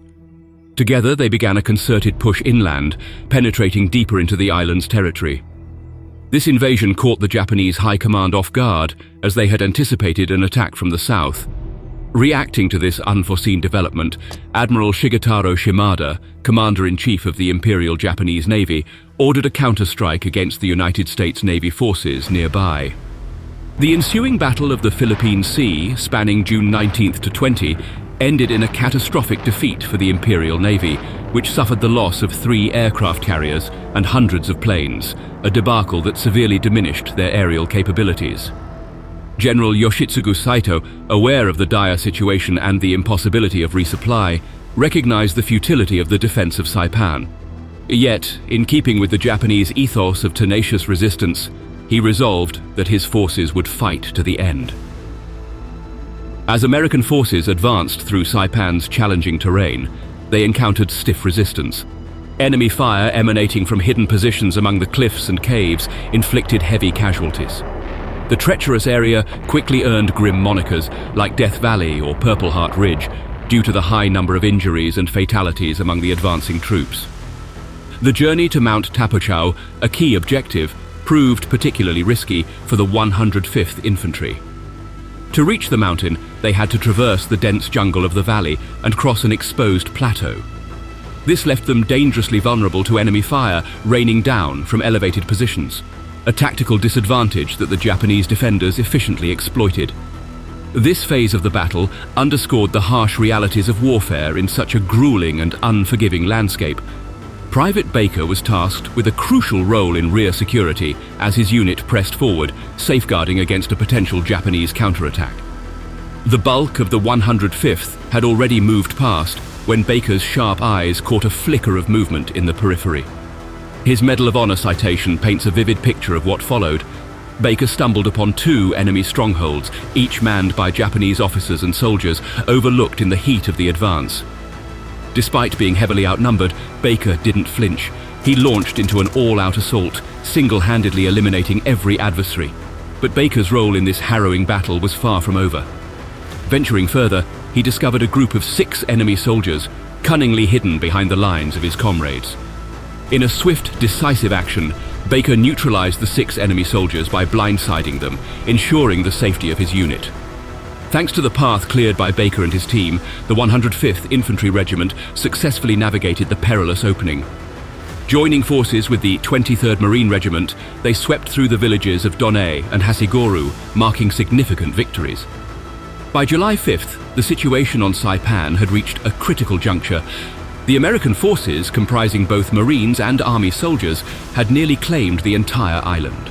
Their iron grip left the Japanese with dwindling options, confined to the last bastion of Tanapag Plain. The American forces, entrenched and vigilant, were ready to counter any desperate attempts of escape. The Japanese forces braced themselves for one final, desperate offensive, setting the stage for a climactic showdown on the embattled island. The 105th Infantry Regiment, entrenched west of Tanapag near a railroad, braced for the impending storm. On July 6th, Lieutenant General Yoshitsugu Saito, the Japanese commander, decided to launch a last ferocious banzai charge. Over 5,000 Japanese soldiers, bayonets fixed and ready for brutal close-quarters combat, surged forward in a final offensive. Private Baker's position was besieged from 3 sides. Amidst the chaos, he sustained 2 wounds from Arisaka rifle fire, yet he never wavered. As his M1 carbine ran dry, he switched to his .45 caliber 1911 handgun and kept fighting. The situation grew dire as his fellow soldiers exhausted their ammunition. Undeterred, Baker emerged from his foxhole, transforming his carbine into a makeshift war club, swinging with primal ferocity at the encroaching enemy. After felling a dozen soldiers, Baker was struck in the stomach, the bullet leaving him grievously wounded. The defensive line crumbled, overrun by the onslaught. As his comrades attempted to evacuate him, tragedy struck again. One of them was shot. In a final act of selflessness, Baker insisted on being left behind, refusing to let his brothers-in-arms sacrifice themselves for his sake. Despite their protests, he was left propped against a tree, a 1911 handgun with just 8 bullets his last line of defense. For his bravery beyond the call of duty during the Battle of Saipan, Private Baker was promoted to sergeant on May 9, 1945, and posthumously awarded the Medal of Honor. It was a heroic last stand, and an emblematic display of courage that many unknown soldiers also showed in the war. Admiral and Commander of the Pacific Fleet, Chester W. Nimitz, would later say that the war was a conflict in which, quote, "uncommon valor was a common virtue." As the Marines valiantly seized control of Mount Tapakau, the Japanese forces were compelled to retreat northward, signifying a pivotal moment in the Battle of Saipan. The intense skirmishes, filled with the thunder of gunfire and the determination of brave hearts, led to this crucial turning point.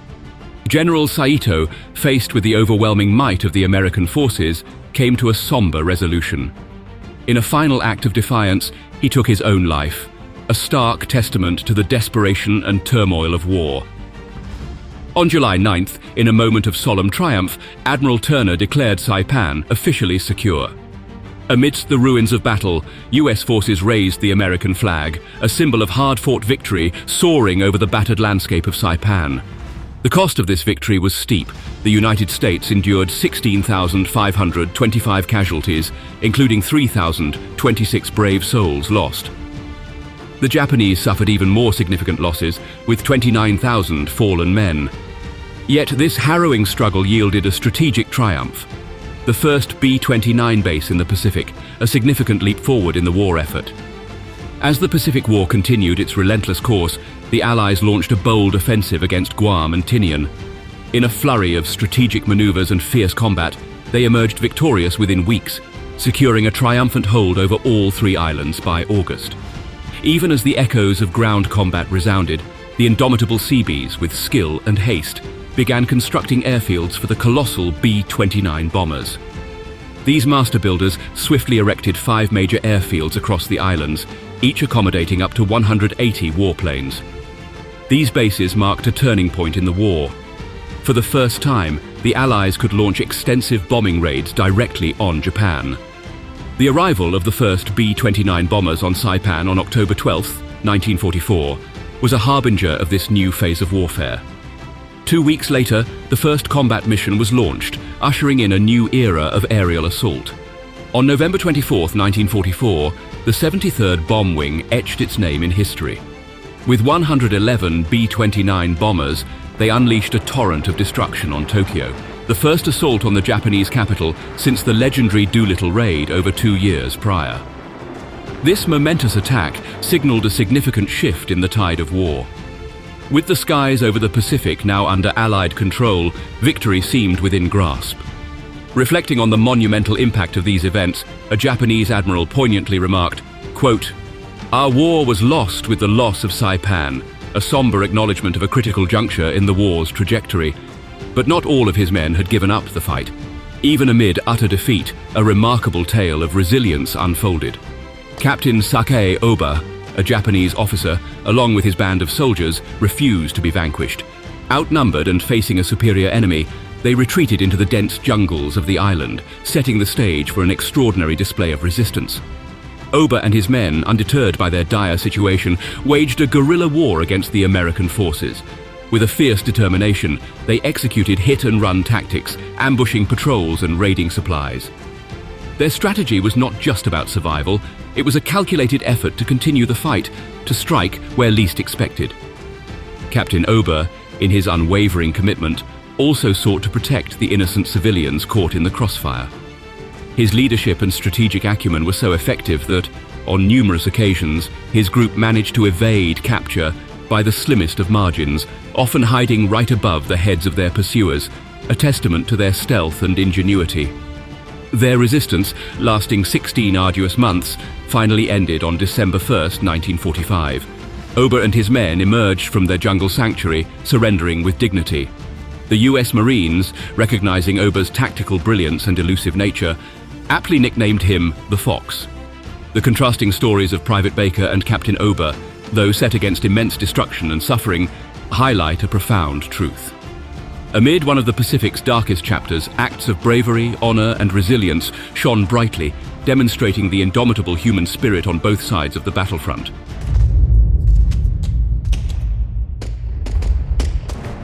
Sergeant Robert Allen Owens and his fellow Marines hit the sand hard at Cape Torokina in 1943, engulfed in the ferocity of a brutal landing in the Pacific. Digging in swiftly, they took refuge in a trench carved out under fire. Owen's eyes bore witness to a grim scene, his comrades being ruthlessly cut down aboard their landing crafts by unseen Japanese fire. Marooned on this unforgiving beach, Owens and the handful of survivors faced a stark reality. They were isolated, with no ground gained and no hope of reinforcements. The enemy, concealed yet precise, operated a fortified artillery position with lethal efficiency.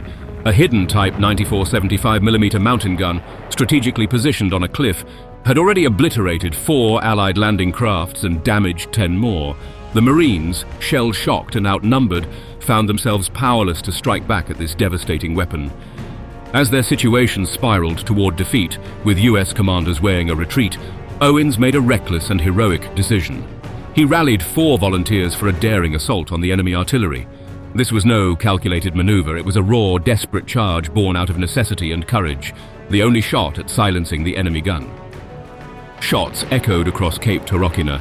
Time stood still. The artillery gun rumbled. The fate of Operation Cherry Blossom now rested squarely on the shoulders of Owens and his men. By 1942, the relentless tide of Japanese forces had surged through the Pacific theater, seizing the Solomon Islands from Australian control.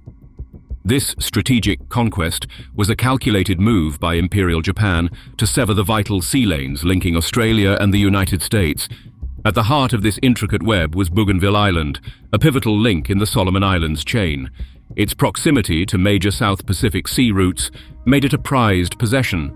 The Japanese fortified Bougainville with imposing naval and air bases, casting a menacing shadow over Allied supply lines and communications, stretching from the United States to the shores of Australia and New Zealand.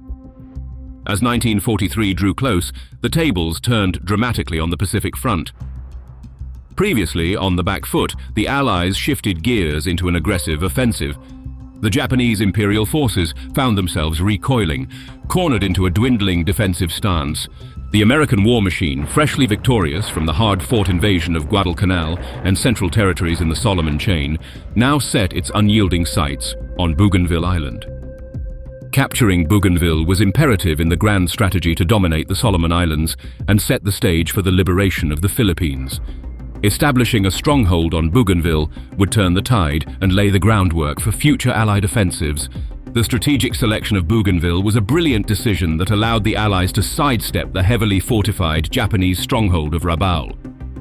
Attacking Rabaul, one of the most powerful Japanese fortresses in the South Pacific, presented a daunting challenge to US military strategists. This bastion was bristling with troops and supported by extensive coastal defenses and a vast network of airfields. A frontal assault on Rabaul was a proposition fraught with danger, likely to demand an overwhelming invasion force and, more gravely, result in staggering casualties among Allied troops. By late 1943 and early 1944, the US juggled multiple military commitments across the globe, notably in Europe. Committing the required resources for a full-scale invasion of a stronghold like Rabaul would have severely strained the US war effort. The Allies could strategically distribute their military assets by sidestepping Rabaul and targeting less heavily fortified objectives like Bougainville. This approach not only preserved precious resources, but also allowed for a more balanced execution of operations across the various theaters of World War II, keeping pressure on the Axis powers on multiple fronts. The US brass opted for a tactic of containment rather than direct confrontation.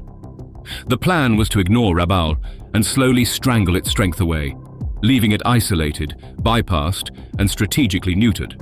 By seizing control of nearby islands like Bougainville, the Allies could erect airfields from which they could launch unrelenting bombing raids. This strategy aimed to effectively shackle the Japanese forces at Rabaul, cutting off their lifelines of supplies and reinforcements and turning this once menacing fortress into a shadow of its former self. In the strategic ramp-up to the invasion of Bougainville, the Allies executed a series of high-stakes operations, deploying covert agents known as Coast Watchers onto the island. These agents, inserted under the cloak of darkness by high-speed motorboats, embarked on missions fraught with peril to gather crucial intelligence and forge alliances with the local population. The primary mission of these Coast Watchers was intelligence gathering. They kept a vigilant eye on Japanese troop movements, ship activities, and the construction of fortifications and airfields. This intelligence was a linchpin in planning Allied military operations, informing airstrikes and naval maneuvers. Moreover, these Coast Watchers served as an early warning system against Japanese air raids. Their timely reports enabled Allied forces to bolster defenses and mitigate the impact of aerial assaults, significantly blunting the edge of Japanese air superiority in the region. Integral to the success of these Coast Watchers was their alliance with the indigenous communities. These relationships were not merely strategic, they were bonds of trust and mutual respect. The local knowledge of the terrain and enemy movements proved indispensable for the Coast Watchers' survival and operational effectiveness. Operating deep in enemy territory with scant resources and constant threat of life-threatening tropical diseases, these Coast Watchers walked a razor's edge. Many of these agents faced the grim fate of capture or execution by the Japanese. A tragic example of the risks faced by Coast Watchers is the fate of 17 New Zealand Coast Watchers in the Gilbert Islands in 1942, captured and brutally executed by the Japanese following an American air raid. Their story underscores the immense risks inherent in this clandestine role. Yet the intelligence they provided was the linchpin in the planning of the Bougainville campaign. For the Allies, the objective was clear: to secure a foothold on Bougainville, neutralize the enemy airfields, and establish their own base of aerial operations. However, the north and east of the island were heavily fortified, making any landing attempt there a tactical nightmare. The invaluable intelligence from the Coast Watchers pointed to Empress Augusta Bay near Cape Torokina on Bougainville's western coast as the most viable landing site. This decision, however, was not without its challenges.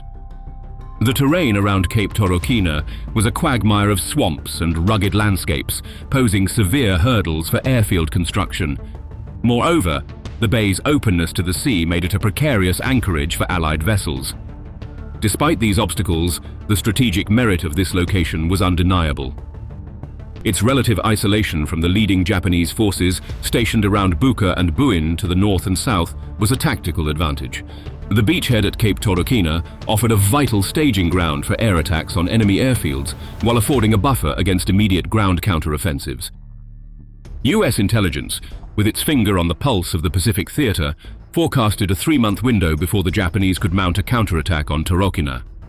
This delay offered the Allies a tactical breathing space, with Torokina's geography providing an impenetrable natural defense. Flanked by 2 rivers and backed by mountainous terrain, it was a stronghold with inherent advantages for the defending forces. As Operation Cherry Blossom drew closer, the Allies orchestrated a comprehensive and large-scale preparation. Allied air forces launched a staggering 3,200 sorties targeting Japanese airfields in and around Bougainville.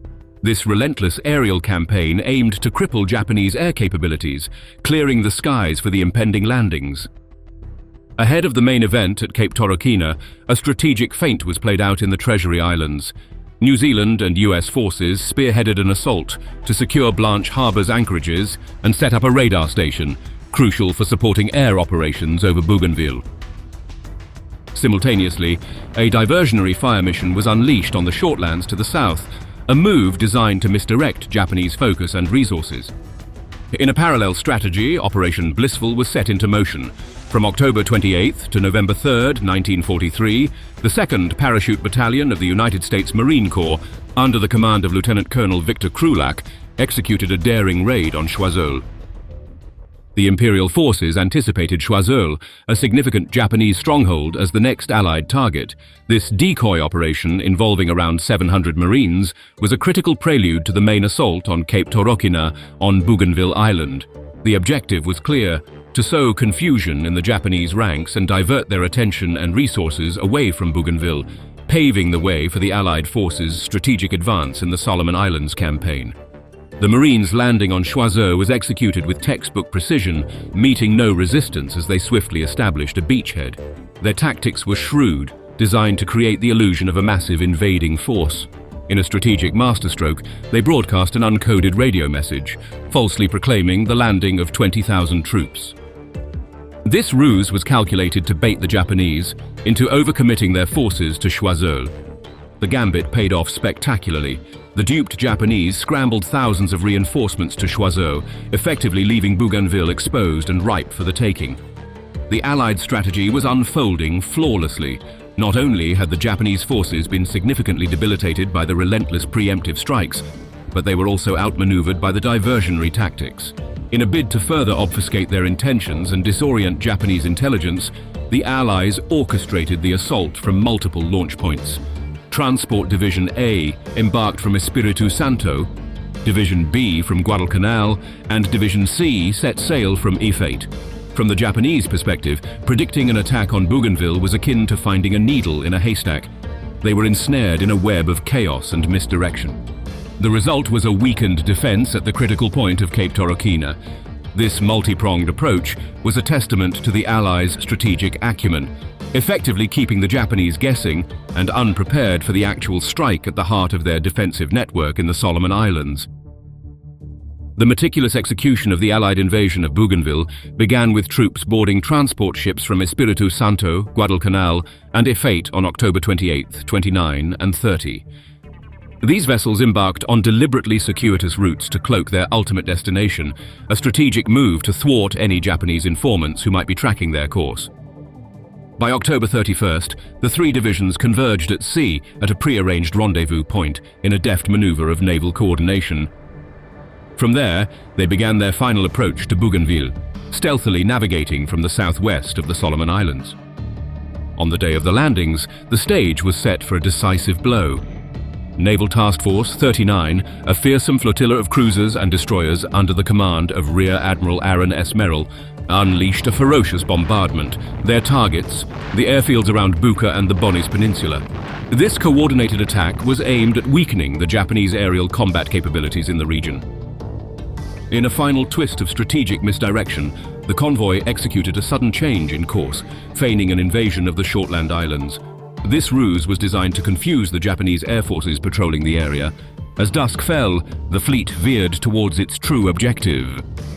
The lead-up to the landing at Bougainville had been an elaborate symphony of deception, skirmishes, decoy operations, devastating air raids and misinformation. It was a campaign meticulously crafted to culminate in a swift, decisive landing that would catch the Japanese off guard. However, the Marines, poised for what they anticipated as a surprise attack on the Japanese, were on the cusp of encountering an unexpected challenge of their own.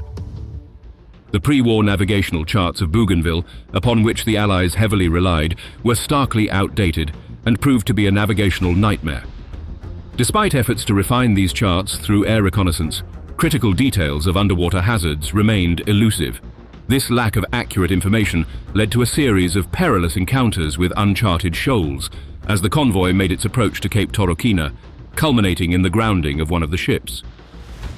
The initial landing unfolded along a sprawling 8,000-yard front, stretching northwest from Cape Torokina to Puruata Island.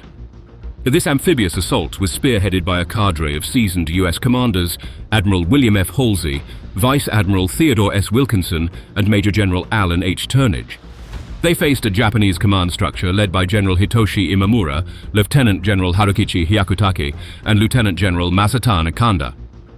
The backbone of the Allied landing force was the U.S. 3rd Marine Division, a battle-hardened contingent of approximately 14,000 Marines. On the Japanese side, the defenses at Cape Torokina were unexpectedly sparse, a testament to the success of the Allies' elaborate diversionary tactics. The area was defended by a mere 270 soldiers and a solitary 75mm field gun. However, this single piece of artillery was poised to unleash havoc upon the U.S. Marines.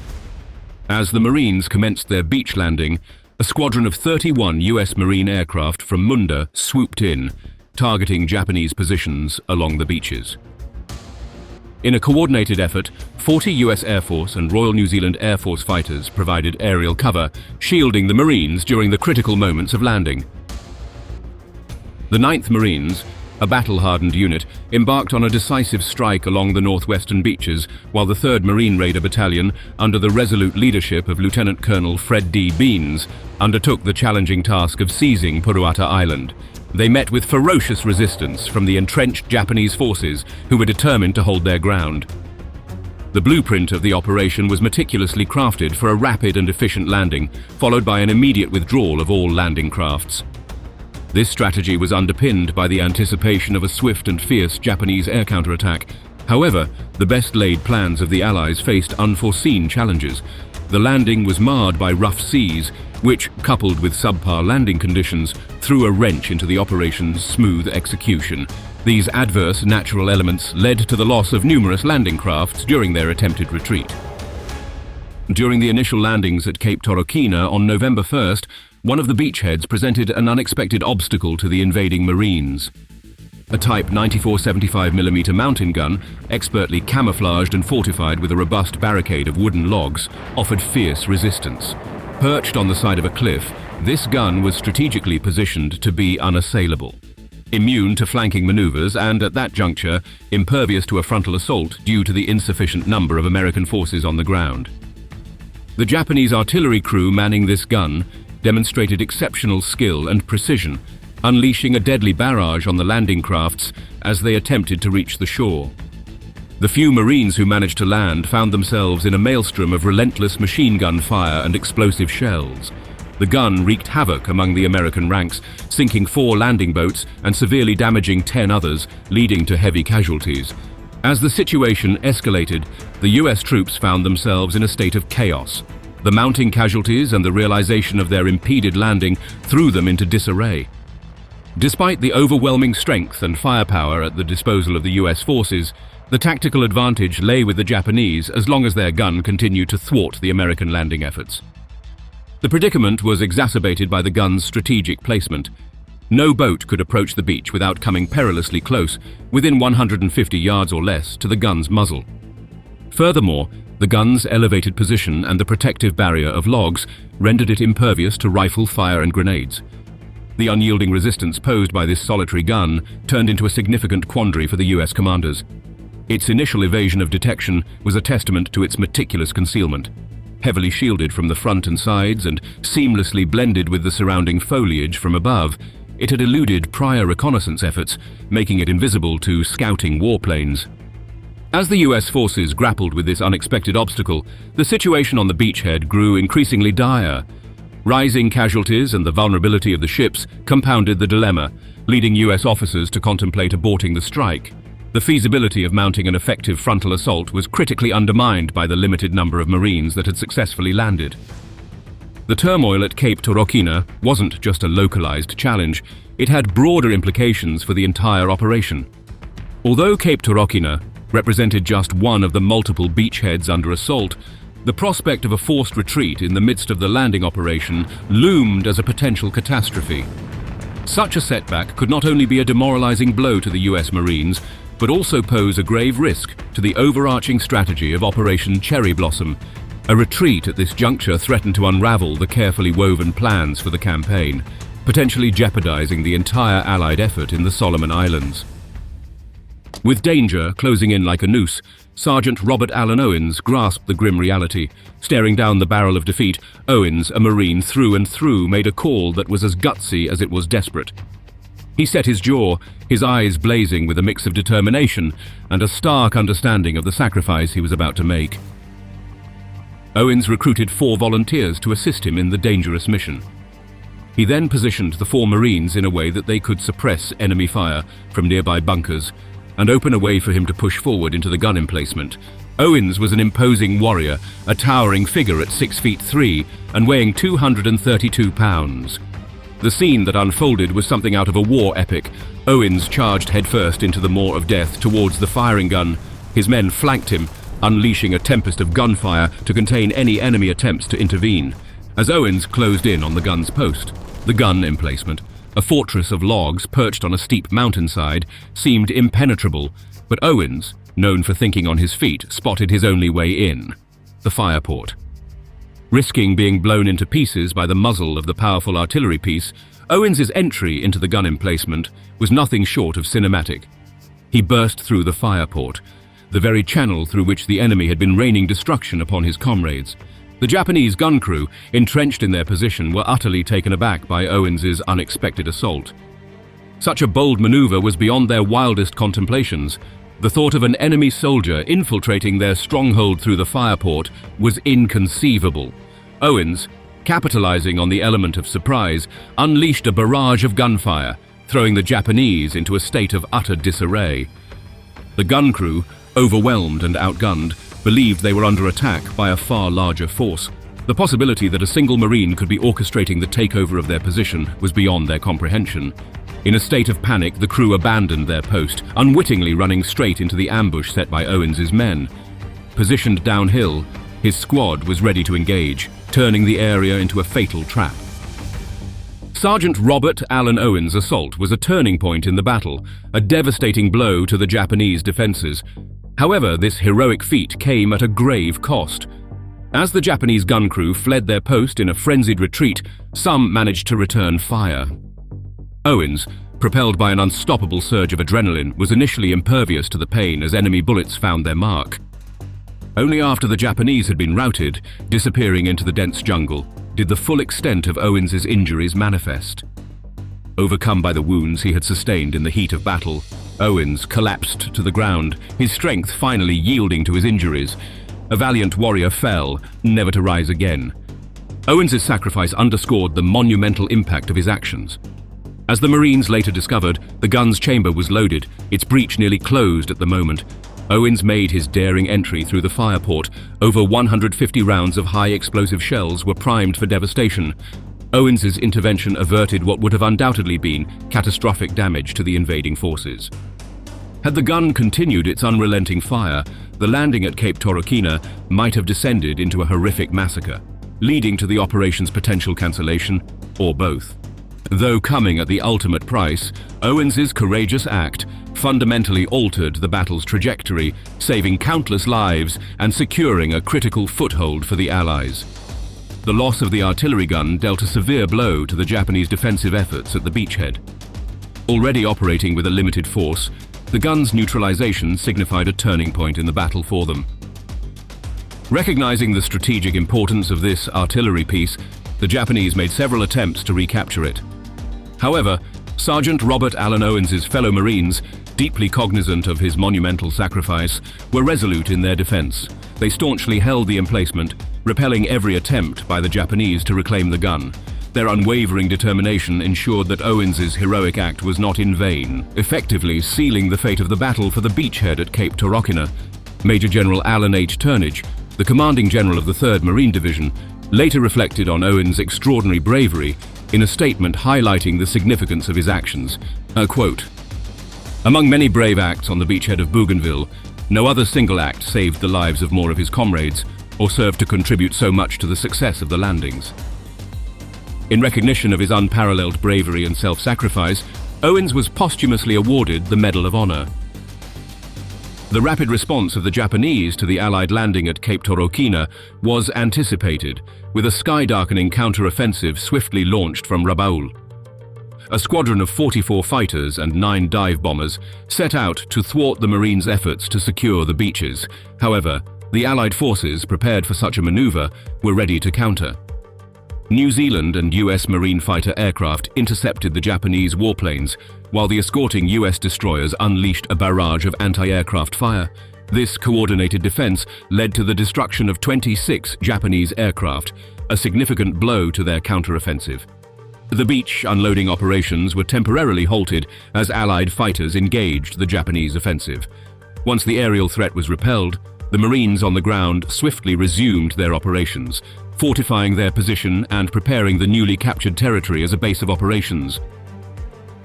The Japanese, undeterred, launched a second, more substantial attack in the early afternoon, deploying over 100 aircraft from New Britain.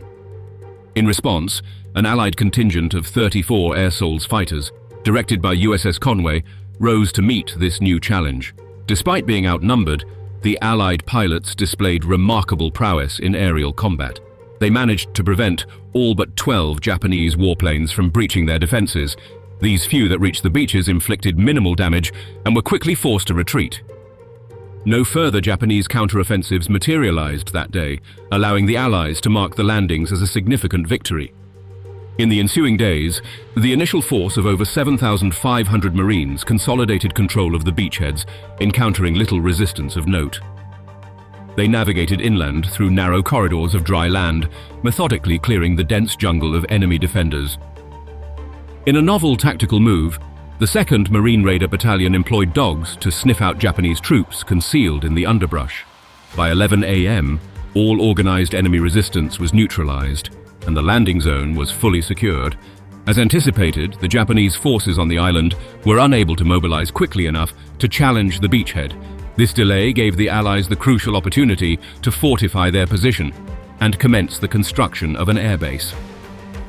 In the months that followed, the entire island of Bougainville fell under Allied control. This victory marked a significant stride forward in the Pacific campaign, edging the Allies closer to the Japanese mainland and solidifying Operation Cherry Blossom as a resounding success.